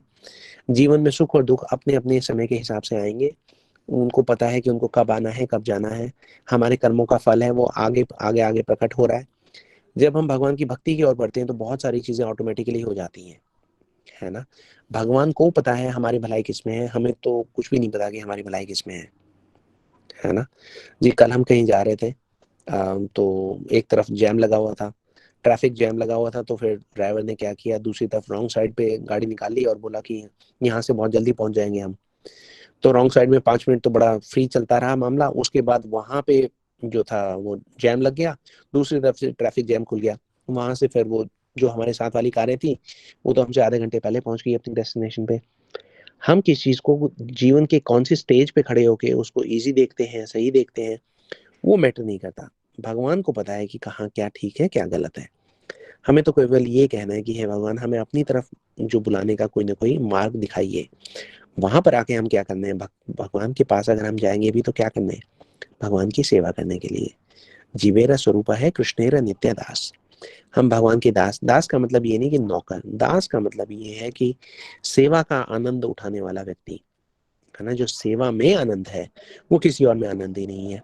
इस भौतिक जगत में भी आप देखते हैं तो हर व्यक्ति जो है वो सेवा ही कर रहा है, सेवा के थ्रू ही आनंद उठा रहा है। पेरेंट्स जो है वो अपने बच्चों की सेवा करते हैं, उसमें बड़ा आनंद आता है उनको। बच्चे एक क्लास से दूसरी क्लास में जाते हैं, उनको लगता है वाह कितना अच्छा लगा। कोई भी ऐसी चीज जो बच्चों की अचीवमेंट को वो खुद स्वयं की अचीवमेंट मानते हैं, इन अ वे वो अपने बच्चों के दास हैं। हर कोई व्यक्ति किसी न किसी का दास है इस संसार में, और सारा आनंद जो है वो दासता में ही है। लेकिन यहाँ पर हम दास बनना चाह रहे हैं सबसे द हाईएस्ट सब्जेक्ट क्या है, भगवान सच्चिदानंद स्वरूप विग्रह स्वयं। जब हम उनके दास बनते हैं तो दासता का आनंद भी सर्वोच्च होता है। ये उसको हम एक्सप्लेन नहीं कर सकते, जैसे जैसे भक्ति आगे बढ़ेगी हम समझते जाएंगे। तो आप लोगों से ये है कि आप प्रार्थना कीजिए, भक्ति की प्रार्थना कीजिए, क्लासेस सुनिए, बार बार सुनिए। आप लोगों से मैं हाथ जोड़कर माफी मांगता हूँ कि आपकी जो क्लास है वो मेरे जैसे व्यक्ति को आपको सुनना पड़ रहा है, जिसमें कोई योग्यता भी नहीं है, कोई भाव भक्ति भी नहीं है। लेकिन गुरु जी की एक ऐसी शक्ति है जो किसी भी व्यक्ति से कोई भी काम करा सकती है। तो गुरु जी की वाणी हो सकता है आपको जितनी बार आप क्लास को सुने, आपको आपके पर्सनल क्वेश्चंस के पर्सनल आंसर्स जो हैं आपके हृदय में प्रकट हो जाएं बिना किसी के दिए हुए। तो इस प्रार्थना के साथ हम आपके जो प्रश्न है उसका साधुवाद करते हैं। धन्यवाद, आपने ये प्रश्न पूछा जी, थैंक यू। और आगे भी आप प्रश्न पूछते रहिए, इससे हम सब एक परिवार में एक दूसरे का जो संबंध है वो भी प्रगाढ़ होता है। हरे कृष्णा। जी हरे कृष्ण प्रभु जी, थैंक यू, आपने इतने अच्छे से एक्सप्लेन किया। तो ये जो प्रार्थना है कि हमें भगवान की भक्ति चाहिए, कि भगवान मुझे आप चाहिए, क्या हम मतलब मुझे बताया यार थोड़ी ग्रीडी हो रही हूँ मैं, बट क्या हम ये रोज पूछ सकते हैं, रोज भगवान से प्रार्थना कर सकते हैं कि भगवान मतलब, क्योंकि माया जो है हमें बहुत बहुत डिविएट करती है ये पाथ से, तो क्या मतलब ऐसा हम कर सकते हैं? जी, आपका बहुत सुंदर प्रश्न है, सब सुनने वालों के लिए बहुत सुंदर प्रश्न है कि माया जो है वो हमें बहुत डिविएट करती है। लेकिन हम क्या कर रहे हैं, हम बहुत स्मार्ट हैं। हम भगवान से कह रहे हैं कि हम, हे भगवान आप भक्ति दे दीजिए। अब माया भी कंफ्यूज्ड है, माया सोचती है क्या करूं मैं इसको, है ना। तो भक्ति मांग रहे, अब अच्छी चीज मांग रहे हैं, अपने लिए कुछ लालच मांगा भी नहीं। माया का कार्य है कि हमें दंडित करना, हमारे बेवकूफियों के लिए, हमारे धृष्टताओं के लिए जो हम भगवान की सेवा में करते हैं। तो माया तो दंड देने के लिए ही है। लेकिन वही देखिए, अब इसको मैं दंड कौन से, इस पे मतलब मुकदमा कौन सी धारा में दर्ज करूं, इंडियन पिनल कोड का कौन सा सेक्शन लगाऊं इस पे। कहती है तो भक्ति मांग रहे हैं। तो Maya will allow, but Maya will tempt you from time to time, है ना। जब प्रयागराज प्रकट हो गए, महाराज भरत के आ गए, भरत जी जा रहे हैं राम जी को, लक्ष्मण जी को, सीता जी को लेवा लाने के लिए वापस अयोध्या की ओर। प्रयागराज में रात को डेरा डाला, सब लोग वहां पे रुके। प्रयागराज स्वयं प्रकट हो गए और उन्होंने भरत जी को कहा कि बोलिए आपको क्या चाहिए। मैं यहाँ पे, लोग मेरे पास आते हैं काम, मोक्ष, धर्म, है, सब सारी चीजों को लेके आते हैं, आपको क्या चाहिए। तो वो ये कहते हैं मुझे कुछ नहीं चाहिए, मुझे तो केवल भगवान की भक्ति चाहिए। अब जो प्रयागराज है वो भी कंफ्यूज है, बोले ये तो मुझे आज तक नसीब नहीं हुआ, आपको कैसे मिल सकता है। तो आपकी, वो ये कहते हैं मैं नहीं दे सकता, लेकिन मुझे ये पता है कि आपके पास ये पहले से है, इसलिए मैं आपसे हाथ जोड़ के प्रार्थना करता हूँ कि कृपा करके आप वो भक्ति मुझे भी दे दीजिए। भरद्वाज मुनि जो है वो प्रयागराज में आश्रम है, वहीं पे जाके सब लोग रुके हैं ना। तो भरद्वाज मुनि एक बहुत सुंदर बात कहते हैं, वो ये कहते हैं कि मुझे लगा कि मेरे जीवन में की हुई तपस्याओं का फल ये है कि मुझे भगवान के दर्शन हुए, लेकिन अब मुझे पता लगा कि भगवान के दर्शन करने का फल ये है कि भक्त के दर्शन होते हैं। अब कोई भक्त है या नहीं है उसके आइडेंटिफिकेशन कैसे पता लगती है, जब वो मुंह से ये बोलते हैं कि हमें केवल और केवल भगवान की सेवा चाहिए। तो जब आप अपना आधार कार्ड दिखाते हो, अपना आईडी दिखाते हो माया का, तो माया आपको जाने देती है, लेकिन आपको टेम्प्ट करने के लिए साथ साथ रहती है। अगले दिन वो हो सकता है आपके दिमाग में विचार डाले, अरे ठीक है थोड़ा सा तो मांग लेते हैं, उसमें क्या है, ये भी तो भक्ति के लिए चाहिए, हम जो मांगेंगे वो पैसा भी तो हम भगवान की उसमें लगाएंगे। किस्म किस्म के विचार आते हैं। जब तक आप बच सकते हैं तब तक आप माया से बचे हुए हैं। जब आप माया से बचने का निर्णय नहीं लेते हैं तो फिर आप माया में फंसे हुए हैं। सब जो निर्णय है वो आपको करने की शक्ति भगवान ने आपको दी है। Decision lies with us. हम कर्म करने के लिए स्वतंत्र हैं, इच्छा शक्ति हमारी है। हम उस इच्छा शक्ति को कैसे उपयोग में लाएंगे ये हमारी बुद्धि पर है। आपको याद होगा आज हमने क्लास में कहा था कि बुद्धि का उपयोग करके हम अज्ञानता का जो जाल है उसको हम ज्ञान की तलवार से काट दें। बुद्धि के पास इंफॉर्मेशन होनी चाहिए टू टेक ए डिसीजन। वो इंफॉर्मेशन आप इन क्लासेस से ले रहे हैं। You take that information into your practical lives and then use the sword of knowledge to cut down the ties of ignorance. तो मैं क्या कहूँ, आप सब लोग तो मेरे से ज़्यादा समझदार हैं, भगवान के भक्त हैं, ज्ञानी, इंटेलिजेंट हैं। You can understand these things so much better than I can explain. तो हम गुरु जी से प्रार्थना करते हैं कि आपकी भक्ति आगे आगे बढ़े। जी जी प्रभु जी, thank you. Hare Krishna. Thank you दीदी। हरे कृष्ण। हरे कृष्णा। पल्लवी दीदी।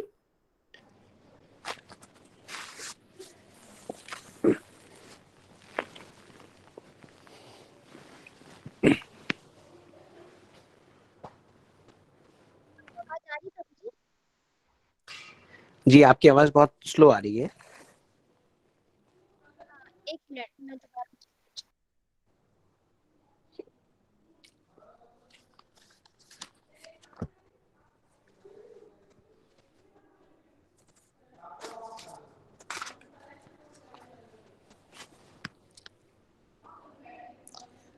जी पल्लवी दीदी की अगर आवाज क्लियर नहीं आ हरे रही है तो कृष्ण। अपना क्वेश्चन टाइप भी कर सकती है। मीनवाइल हम कुछ और। हरे कृष्ण प्रभु जी। अच्छा हरे हाँ, कृष्ण अब जी। आवाज आ रही है आपको?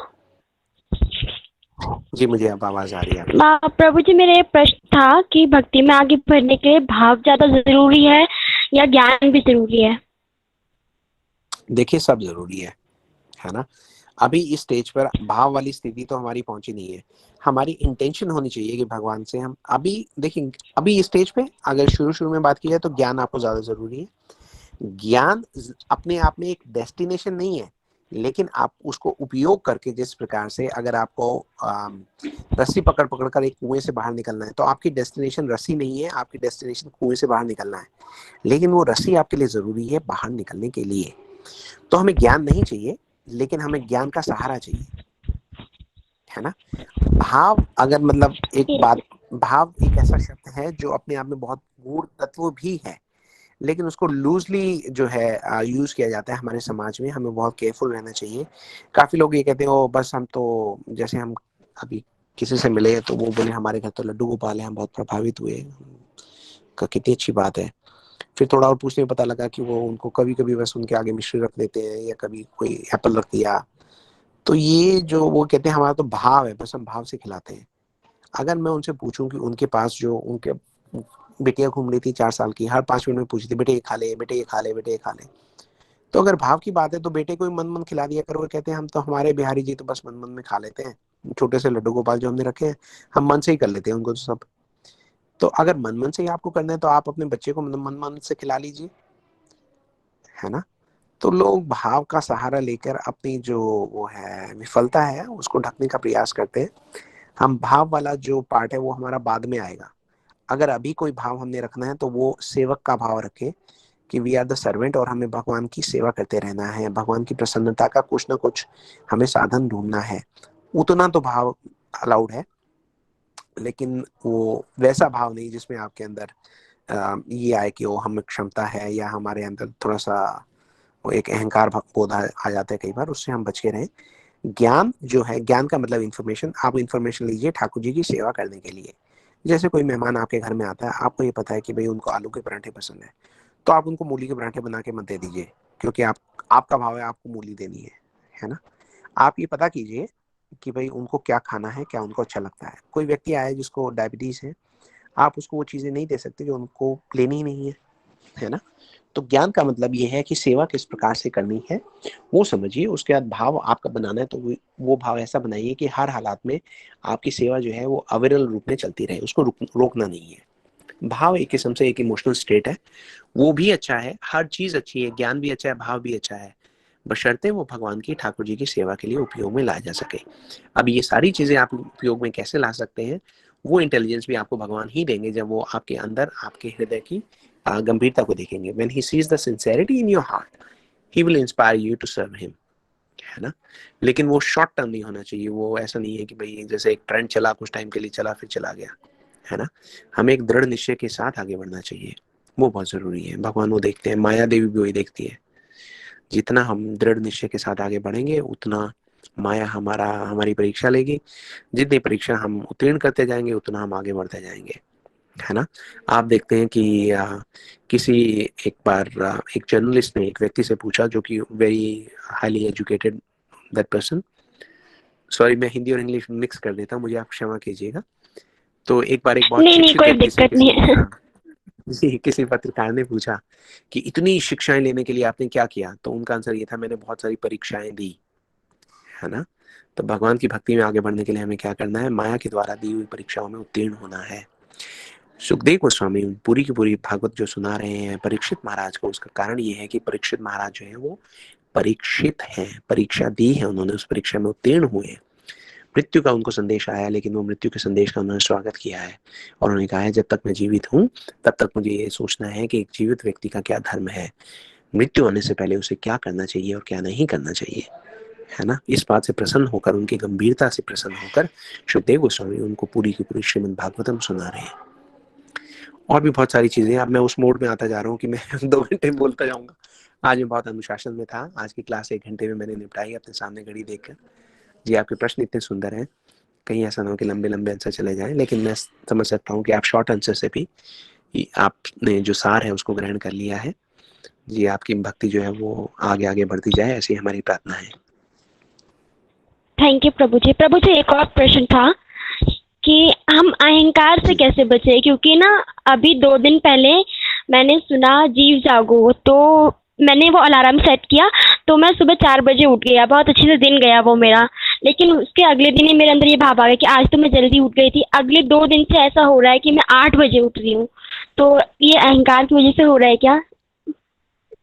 नहीं, अहंकार की वजह से नहीं हो रहा। ये उस वजह से हो रहा है कि आप किसी भी चीज को करें तो लॉन्ग टर्म के लिए करें। अभी जैसे हम बात कर रहे थे, शॉर्ट टर्म के लिए ना करें। तो आप अगर मान लीजिए आप रोज ही, आपके सोने का एक टाइम है और जागने का एक टाइम है, तो उसमें धीरे धीरे फेरबदल कीजिए। अगर फॉर एग्जाम्पल, मुझे तो नहीं पता आपके समय क्या है, लेकिन अगर आप 10 बजे आपके सोने का समय है और 7 बजे उठने का है, तो आप उसको 6:30 कर लीजिए, है ना। 10 बजे सो के 6:30 उठने का, उससे आपको धीरे धीरे अभ्यास हो जाएगा। कुछ समय बाद जब आपको 6:30 पक्का हो जाए तो उसको 6 बजे कर लीजिए, और फिर आप धीरे धीरे कह सकते हैं कि मैं 9:30 बजे उठकर सोकर 5:30 बजे उठ जाऊँ। तो एक दिन 4 बजे उठना एक अच्छा है। आपको एक फीलिंग आई, अच्छा लगा, आपको एक लालच आया कि 4 बजे उठ के अच्छा लगता है। अब सेकंड जो आपको स्टेप करना है वो ये करना है कि 4 बजे उठने के लिए आपको क्या क्या चीजें करनी है जिससे आप 4 बजे उठ सके, है ना। You will work it out, do it steadily, solidly, और अच्छे से करते जाइए। आपको सब जो हेल्पफुल आपके लिए सर्कमस्टेंसेस है वो क्रिएट हो जाएंगे। आप उसको धीरे धीरे करके उसको पक्का कीजिए, है ना। ऐसा नहीं एक दिन करके 2 दिन, ऐसा कई बार होता है जी, मेरे साथ भी होता है, सबके साथ होता है, कोई बात नहीं। लेकिन एक अच्छा आपका प्रयास है तो हम तो उसको एनकरेज करेंगे। आप बहुत अच्छा कर रहे हैं, और भी कीजिए, ऐसे ही कीजिए, धीरे धीरे कीजिए, है ना। देखिए, हमें इस जीवन में सबसे पहला हमारा गोल ही होना चाहिए कि जो स्वभाव लेकर हम पैदा हुए उस स्वभाव को हमें चेंज करना है। चेंज किस तरफ करना है? चेंज भगवान की तरफ करना है। कैसे कर सकते हैं? हैबिट्स के थ्रू कर सकते हैं। बहुत सिंपल चीज़ है। जब हम अपनी हैबिट्स चेंज करते हैं तो कुछ समय में हमारा स्वभाव चेंज हो जाता है। लोग कहते हैं ना, मैं अपना नेचर कैसे चेंज करूं? उसका आंसर यही है कि अपनी आदतों में आप सुधार लाइए। छोटी छोटी आदतें धीरे धीरे धीरे धीरे, जब when you do it again and again and again, तो अभ्यास के साथ सब हो जाता है। भगवान स्वयं भी कहते हैं अभ्यास और वैराग्य, है ना। करत करत अभ्यास के जड़मति हो तो सुजान। बहुत सारी चीजें हैं, आप तो खुद ही समझदार हैं, आपने खुद ही प्रश्न का उत्तर भी दिया है। तो I am sure you will do very well. Wish you all the best. Thank you प्रभु जी। जी, हरे कृष्णा। हरे कृष्णा। हरे कृष्णा। हरे कृष्णा। यशराज प्रभु जी। हरे कृष्णा प्रभु जी। हरे कृष्णा प्रभु जी, दंडवत प्रणाम। दंडवत प्रणाम प्रभु जी। मनोधर्म क्या है? सॉरी प्रभु जी, दोबारा से पूछिए। प्रभु जी, मनोधर्म का क्या मतलब है? प्रभु जी, कुछ चीजें ऐसी होती हैं।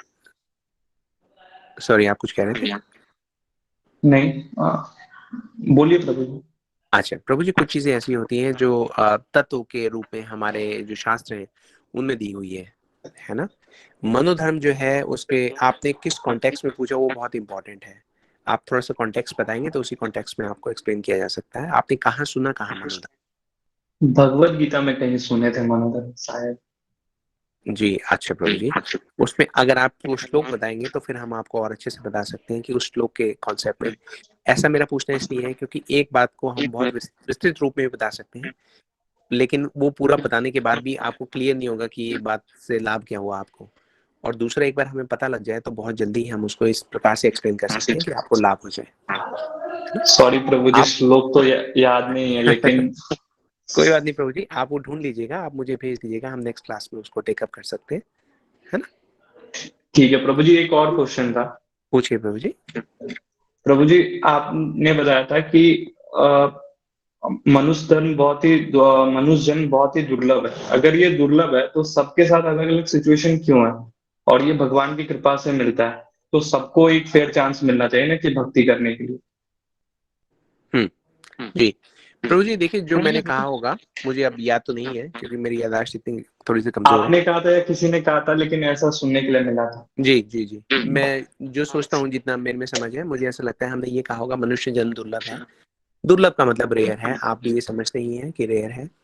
मैंने कभी ये कहा होगा कि हमने किसी से एक आर्गुमेंट किया, कोई व्यक्ति ये कह रहा था कि पुनर्जन्म नहीं है, तो हमने ये पूछा था उनसे कि अगर पुनर्जन्म नहीं है तो फिर why is everyone not given a fair chance to love God? भगवान की सेवा का, भगवान की भक्ति का सबको एक जैसा चांस क्यों नहीं मिलता? तो ये जो बात है, इसको आप अगर कर्म वाली क्लास आप कुछ एक बार दोबारा रिवीजन करेंगे तो उससे आपको क्लियर हो जाएगा कि हम अपने अपने कर्मों के प्रोडक्ट हैं। हमने जैसे कर्म किए थे, हमने जैसे इच्छाएं की थी, उसके अनुपात में हमारे अंदर भगवान की भक्ति की इच्छा या तो पैदा होती है या फिर वो नहीं पैदा होती है। जी जी तो उसी अनुपात में हम आगे आगे समझ पाते हैं कि भगवान जो है भगवान तो ऐसे हैं प्रभु जी, जैसे बाहर बारिश हो रही है, अब आपको जल की आवश्यकता है, आप बाहर निकले और आपने एक छोटा सा ग्लास जो है या कटोरी बाहर रख दिया। आप ही के जो भाई हैं उनको भी पानी की इच्छा है, उन्होंने एक बहुत बड़ी बाल्टी बाहर रख दी। तो अब ये कैसे कह सकते हैं कि भगवान फेयर नहीं है? भगवान तो बारिश है। अगर किसी की पात्रता जो है वो उसके पास एक छोटी कटोरी थी तो उसको एक कटोरी जल मिल जाएगा, जिसने एक बहुत बड़ा टैंक, बहुत बड़ी बाल्टी रखी, उसको उतना ही जल मिलेगा। तो भगवान इस प्रकार से सबके प्रति सम है ना। हम भगवान तक कितना जाते हैं, भगवान की कृपा का को ग्रहण करने के लिए हम कितना प्रयास करते हैं, उस बात पे डिपेंड करती हैं बाकी सारी चीजें। भगवान तो फेयर है जी। जिस जी प्रकार से एक एटीएम जो है, एटीएम मशीन फेयर है, आपका जितना अमाउंट होगा उतना अमाउंट आप विड्रॉ कर सकते हैं। लेकिन आप ये देखें कि आपके अकाउंट में $500 थे, आपने वो $500 विड्रॉ कर लिए, दूसरा व्यक्ति आता है, उसके अकाउंट में $10 थे और वो $50 भी विड्रॉ नहीं कर पाया, तो वो ये नहीं कह सकता कि एटीएम मशीन फेयर नहीं है। प्रभु जी के तो 500 निकल गए, मेरे 50 भी नहीं निकले। अकाउंट में डिपेंड करता है।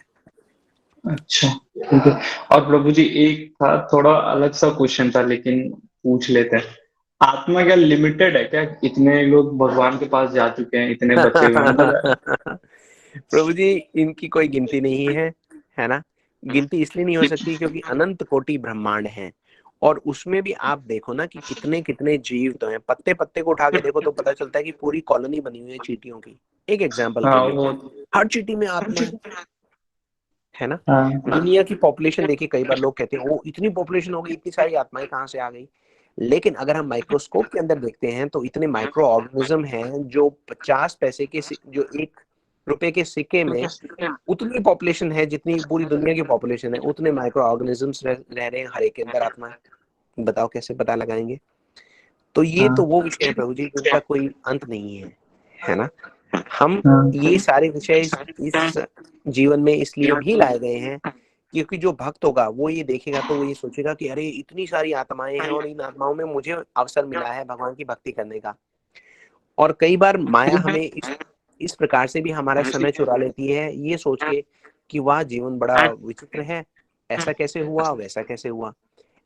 एज ए डिवोटी भक्त की तरीके से हमें हर हाल में, जैसा अभी हमने कहा येन केन प्रकारेण, हमें हर परिस्थितियों का इस्तेमाल करना है भगवान के प्रति अपनी भक्ति भाव को दृढ़ करने के लिए। हाँ ये बहुत होता है, क्वेश्चंस बहुत आते हैं मन में हमेशा, हर चीज को देख के क्वेश्चन, ऐसा कैसे वैसा कैसे, तो हाँ। ये नहीं आना चाहिए ना। जी नहीं, अच्छी बात है, लेकिन वो क्वेश्चन आने के बाद उस क्वेश्चन को यूज करें भगवान के प्रति अपनी भक्ति बढ़ाने के लिए, है ना। ये शुरू में तो प्रभु जी क्वेश्चन आएंगे, कोई बात नहीं है, क्वेश्चन लीजिए, लेकिन क्वेश्चन का एम क्या है? भगवान को समझना, भगवान की सेवा में आगे बढ़ना, बस ये आपका लिटमस टेस्ट, ये आपका हृदय जानता है कि आप, हर एक व्यक्ति अपने अंदर ही जान सकता है कि वो प्रश्न से किस प्रकार से भगवान की ओर आगे बढ़ा है या उसने वैसे ही अपने समय व्यतीत कर दिया। ये कोई दूसरा नहीं जान सकता। जी प्रभु जी, हरे कृष्ण। हरे कृष्ण प्रभु जी। धन्यवाद प्रणाम प्रभु जी। हरे कृष्णा। मनीषा दीदी। हाँ जी, मैं भी एक क्वेश्चन पूछ ही लेती हूँ। मेरा ये क्वेश्चन था कि जो वैष्णव धर्म के लोग हैं, मतलब आप सभी लोग, क्या सभी लोग जो दीक्षित हैं, मतलब जिन्होंने हरि नाम लिया हुआ है या सब कुछ, क्या वो सभी लोग प्याज लहसुन और चाय नहीं, मतलब प्याज लहसुन तो मैं कोशिश कर रही हूँ छोड़ने की, नो डाउट, बट चाय भी आप लोग नहीं पीते, कुछ भी नहीं इस टाइप की चीजें खाते पीते, कैसे फिर, मतलब कठिन रहा होगा आप लोगों के लिए अगर आप लोग खाते पीते होंगे और फिर छोड़ना कैसे क्या? जी, आपका प्रश्न बहुत अच्छा है। एक मैं सिंसियर डिवोटी बहुत ऐसा प्रश्न पूछ सकता है। जी मैं बहुत क्योंकि देखिए, परेशान हो चुकी हूँ, हाँ नहीं हो रहा मुझसे। मैं मतलब मैं जी, पूजा करती हूँ, भगवान जी को मानती हूँ, और मैं रात दिन भगवान से प्रार्थना करती हूँ कि मुझे अपनी भक्ति में ले लो, अपनी भक्ति में ले लो। देखिए आप एक काम करें, मैं जी आपकी बात समझ गया। आपके प्रश्न को हम 2 पार्ट में डिवाइड करते हैं। आपका पहला प्रश्न ये है कि भक्त लोग क्या प्याज लहसुन चाय कॉफी वगैरह कुछ नहीं पीते? तो देखिए, नहीं पीते। और दूसरा ये है कि मुश्किल आसान मुश्किल तो डिपेंड करता है, पुरानी यात्रा है। जैसे मैं जब से छोटा था तो मुझे चाय कॉफी का कभी कोई शौक ही नहीं था। कभी कोई जैसे शराब या बियर वगैरह कभी हमने पी नहीं। हालांकि हम देखते थे कि स्कूल कॉलेज में बाकी सब लोग तो पूरी बियर पार्टी करते थे, लेकिन ऐसी इच्छा ही नहीं हुई थी, क्योंकि वो संस्कार जो है वो पुराने चले आ रहे होंगे। तो उनका संबल था, उनका सहारा था, और भगवान जी के विषय में एक स्ट्रेट अवे तो नहीं था, लेकिन बाद में पता लगा कि ऐसी आते थी तो वो क्यों थी, क्योंकि आगे चल के भगवान की कृपा होनी थी, तो भगवान ने जी आसान कर दिया। ऐसे जी बहुत सारे मैं डिवोटीज को जानता हूँ जिन्होंने एक दिन सोचा कि कल से चाय कॉफी बंद, और अगले दिन से बंद कर दी। उन्होंने कहा कर दी तो फिर कर दी, है ना। ऐसे भी लोग हैं जो उन्होंने ये कहा कि हर एक की यात्रा अलग अलग है। उन्होंने कहा कि चले ये चाय कॉफी बंद की है, तो उन्होंने हर्बल चाय जो है वो शुरू कर दी। क्योंकि उनका ये कहना था कि भाई शरीर जो है वो बड़ा कष्ट देता है, और हम समझ जी सकते हैं कि शरीर जो है वो आदतों का वो है, निर्भर जी करता है। तो उन्होंने हर्बल चाय शुरू कर दी। कुछ लोग ऐसे कैफीन फ्री कॉफी पीते हैं, डीकैफिनेटेड में तो कैफीन होता है इसलिए वो नहीं लेते। तो ऐसे भी मतलब कुछ पेय पदार्थ ऐसे आते हैं, ऐसे ड्रिंक्स आते हैं, तो उन्होंने रिप्लेस कर दिया, उससे हो गया धीरे धीरे। मेरा पर्सनली ऐसा मानना है कि हमें फोकस नहीं करना कि हमें क्या छोड़ना है, हमें फोकस करना है कि हमें क्या प्राप्त करना है। ओके तो आप जी देखिए, कई बार आप जैसे फॉर एग्जांपल हमारे जानने वाले एक सन्यासी महाराज हैं। जी उन्होंने अभी कुछ लोगों को हरि नाम दिया, जिसको अलग अलग टर्म्स यूज करते हैं, कुछ लोग इनिशिएशन यूज करते हैं, तो उन्होंने हरि नाम दिया। ऐसे भी कुछ लोग थे जिन्होंने उसके बाद उसको ठीक से नहीं समझा। उन्होंने कहा कि अरे इतनी जल्दी हरि नाम कैसे दे दिया, ये व्यक्ति तो अभी ये सब सारी आते इनकी छुट्टी भी नहीं है। लेकिन वो जो सन्यासी महाराज ने जिन्होंने दिया, उन्होंने ये बताया, और पिछले भी हमने अनुभव से ये देखा है, वो ये कहते हैं कि कुछ लोगों का ये आते छूटना ही मुश्किल है, लेकिन हरि नाम मिलेगा। हरि नाम के बल पर वो धीरे धीरे जैसे जैसे अपनी साधना आगे बढ़ाएंगे तो ये आते छूट जाएंगी। ओके तो कुछ लोगों को बात स्ट्रेट अवे समझ में आती है, कुछ को समझ में नहीं आती है। कई बार हम देखते हैं कि काफी स्ट्रिक्ट रूल्स एंड रेगुलेशन है, यू हैव टू डू, जैसे एक स्कूल कॉलेज में करना है, आपको एक कोर्स करना है, फिर आपको गाइडलाइन दी है स्ट्रिक्ट, आपको ऐसा रहना है, ऐसा करेंगे, वैसे होता है। कई बार भक्ति की एक अपनी अलग ही धारा निकल आती है। सिंसियरिटी पे डिपेंड करता है, आप जो जिम्मेदारी ले रहे हैं उन पे डिपेंड करता है ना। तो जी बहुत सारी चीजों पे डिपेंड करता है। मेरा आपको ये कहना है कि आप छोड़ने से ज्यादा जोड़ने पे ध्यान दीजिए। ओके आप जो भगवान का जो नाम है वो अपने जीवन में जोड़िए, अदरवाइज आप नेगेटिव हो जाएंगे। आप ये सोचेंगे मेरे से छूट नहीं रहा, छूट एग्जैक्टली नहीं रहा। एग्जैक्टली आप एक्चुअली आपको घर ये पे भी बहुत सोचना सारी ही नहीं है। प्रॉब्लम्स आ जाती हैं। देखिए, आप उस तरफ से निकल के आप ये सोचिए कि आप क्या जीवन में क्या जोड़ रहे हैं। ठीक है, जी जीवन में आपको ठाकुर जी का नाम जोड़ते जाना है। भगवान ने, अब हम तो देखिए विदेश में रहते हैं, 23 साल हो गए ऑस्ट्रेलिया में, इतने सारे जी अलग अलग कंट्रीज के डिवोटी से हम मिलते हैं। उन्होंने तो पता नहीं क्या क्या छोड़ दिया, है ना। जी जब छूटेगा तो वो छूट ही जाएगा। आपको अपनी ओर से प्रयास करना है, लेकिन आपको अपनी कॉन्शियसनेस एब्जॉर्ब नहीं कर लेनी कि भाई वो मेरे से छूट नहीं रहा, otherwise you will become negative. Okay आपको जो अच्छी चीजें हैं उन पे फोकस करते हुए धीरे धीरे ठाकुर जी से प्रार्थना करनी है कि भाई ये छूट जाए। और उसको रिप्लेस करने का, जैसे मैंने कहा कि वो भी ऑप्शंस कहीं ना कहीं से निकल आएंगे। जैसे कुछ लोग हर्बल टी पीते हैं, है ना। जी तो वो हर्बल टी पीते हैं, वो कहते हैं धीरे धीरे चलो हमारा वो छूट गया। मैं सोचता हूँ छूट गया। किसी के लिए आसान है, किसी के लिए मुश्किल है, हर एक की यात्रा अपनी अलग अलग है। हम हाँ जो भी प्रयास कर रहा है उसको तो हम यही कह सकते हैं कि भाई आप, हैट्स ऑफ टू यू, आपका बहुत बहुत साधुवाद है कि आप भगवान की तरफ बढ़ने का प्रयास कर रहे हैं। जी लेकिन जी जो भी आप करें एक प्रसन्नता के साथ करें, एक पॉजिटिव माइंडसेट के साथ करें। नेगेटिविटी, भक्त के जीवन में नेगेटिविटी का कोई मतलब नहीं है। वो तो पॉजिटिव, वो तो प्रसन्न है, वो भगवान की ओर जा रहा है। उसको जी क्या चाहिए। तो सारी आदतें जो है वो चली जाएंगी। वो परेशान होने का, अपने जीवन में विचलित होने का आपके जीवन में कोई वो औचित्य नहीं है। आप माया देवी से कह सकते हैं कि देखिए ये वाला सब्जेक्ट हटा दीजिए, मैं इसमें इंटरेस्टेड नहीं हूँ, I am not enrolling for this one, I only enrol to stay happy. Okay because thank you so much. जी वैसे सोचिए आप। हरे कृष्णा। हरे कृष्णा। जी, सबके प्रश्न हो गए, किसी का कोई सेवा हरे हो? कृष्णा प्रभु जी। हरे कृष्ण दीदी। प्रभु जी, हम दीक्षा कब ले सकते हैं, मतलब हम कब उस लायक होंगे? जी देखिए, आप नित्यानंद प्रभु जी से प्रार्थना कीजिए, भगवान कृष्ण से प्रार्थना कीजिए, तो वो अपने आप आपके जीवन में ऐसी परिस्थितियां बनाएंगे जिसके द्वारा आप दीक्षा की ओर बढ़ सकेंगे। आपकी भक्ति पे डिपेंड करता है कि आपकी भक्ति किस प्रकार से बढ़ रही है ना। तो वो सब सर्कमस्टांसेस आपको लगेगा अरे ये कैसे हो गया, ये कैसे हो गया, ये कैसे हो गया। करने वाले भगवान है। आपको जो अखंड गुरु तत्व है हमारे नित्यानंद प्रभु जी से, उनसे प्रार्थना करनी है कि आप मेरी सिंसियरिटी को देखिए, मेरी इच्छा है राधा रानी की सेवा करने की, तो वो आपको अंदर से बैठ के गाइड करेंगे, वही गुरु भेजेंगे, क्योंकि अखंड गुरु तत्व तो वही है, उन्हीं से ही आ रहे हैं सब गुरु ना। तो वो अपने आप आपका जो है प्रबंध करेंगे। आप बिल्कुल चिंता मत कीजिए, आप केवल अपने मन में एक भावना को प्रधान रखिए, ठाकुर जी की सेवा की लालच की भावना, बस। हरे कृष्ण प्रभु जी। हरे कृष्ण प्रभु जी। हरे कृष्ण प्रभु जी, एक क्वेश्चन और है। पूछ लीजिए प्रभु जी।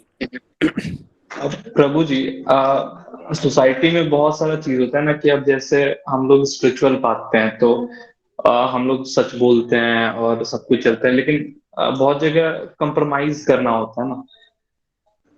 जी जी जी।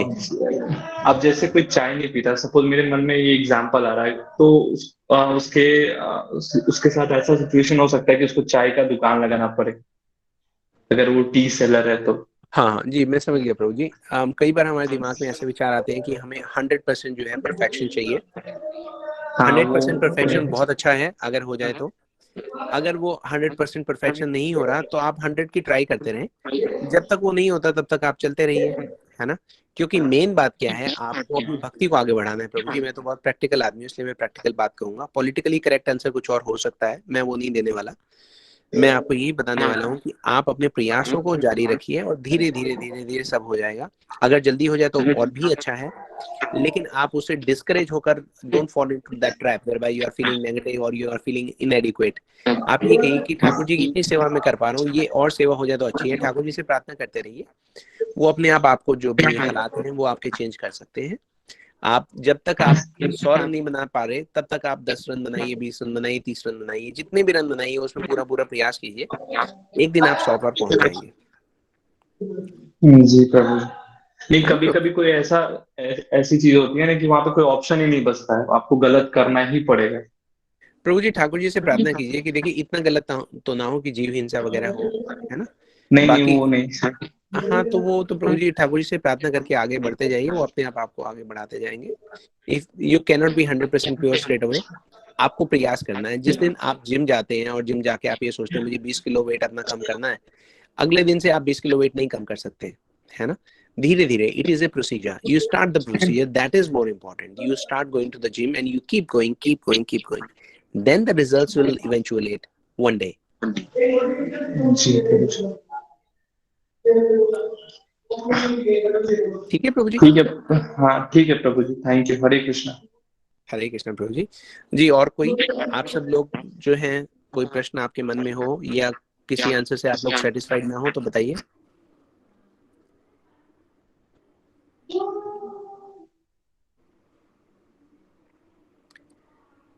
जी अगर और किसी के प्रश्न नहीं है तो हम आप लोगों से। चैट बॉक्स में एक क्वेश्चन है बस।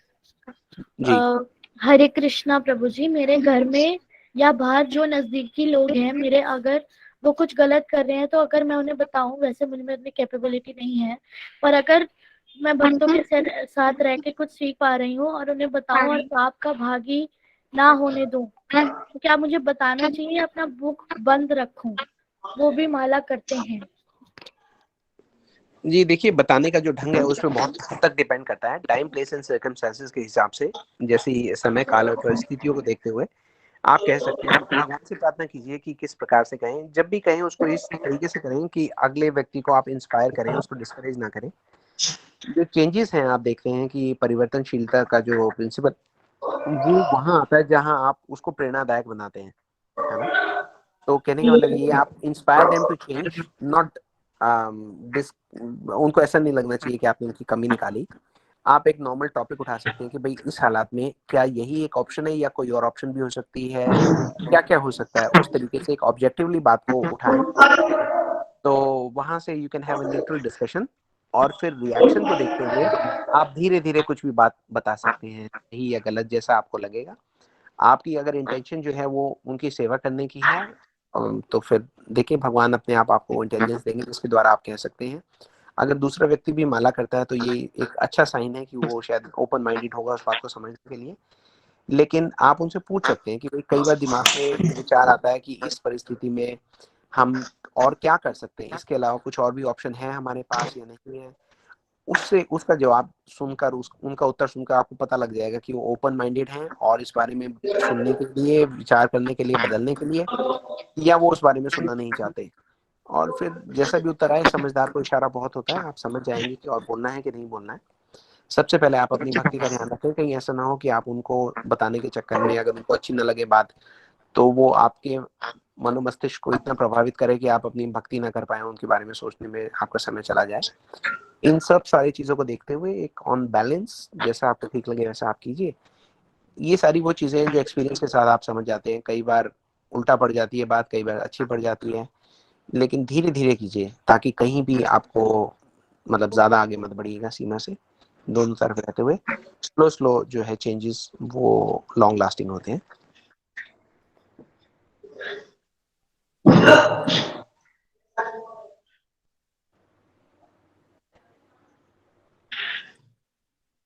जी ठीक है कॉर्पिया दीदी, और किसी का कोई प्रश्न तो नहीं है? नहीं प्रभु जी, बस यही क्वेश्चन थे। जी ठीक, तो जी अब मैं और कॉर्पिया दीदी आप सब लोगों को दंडवत प्रणाम करते हैं।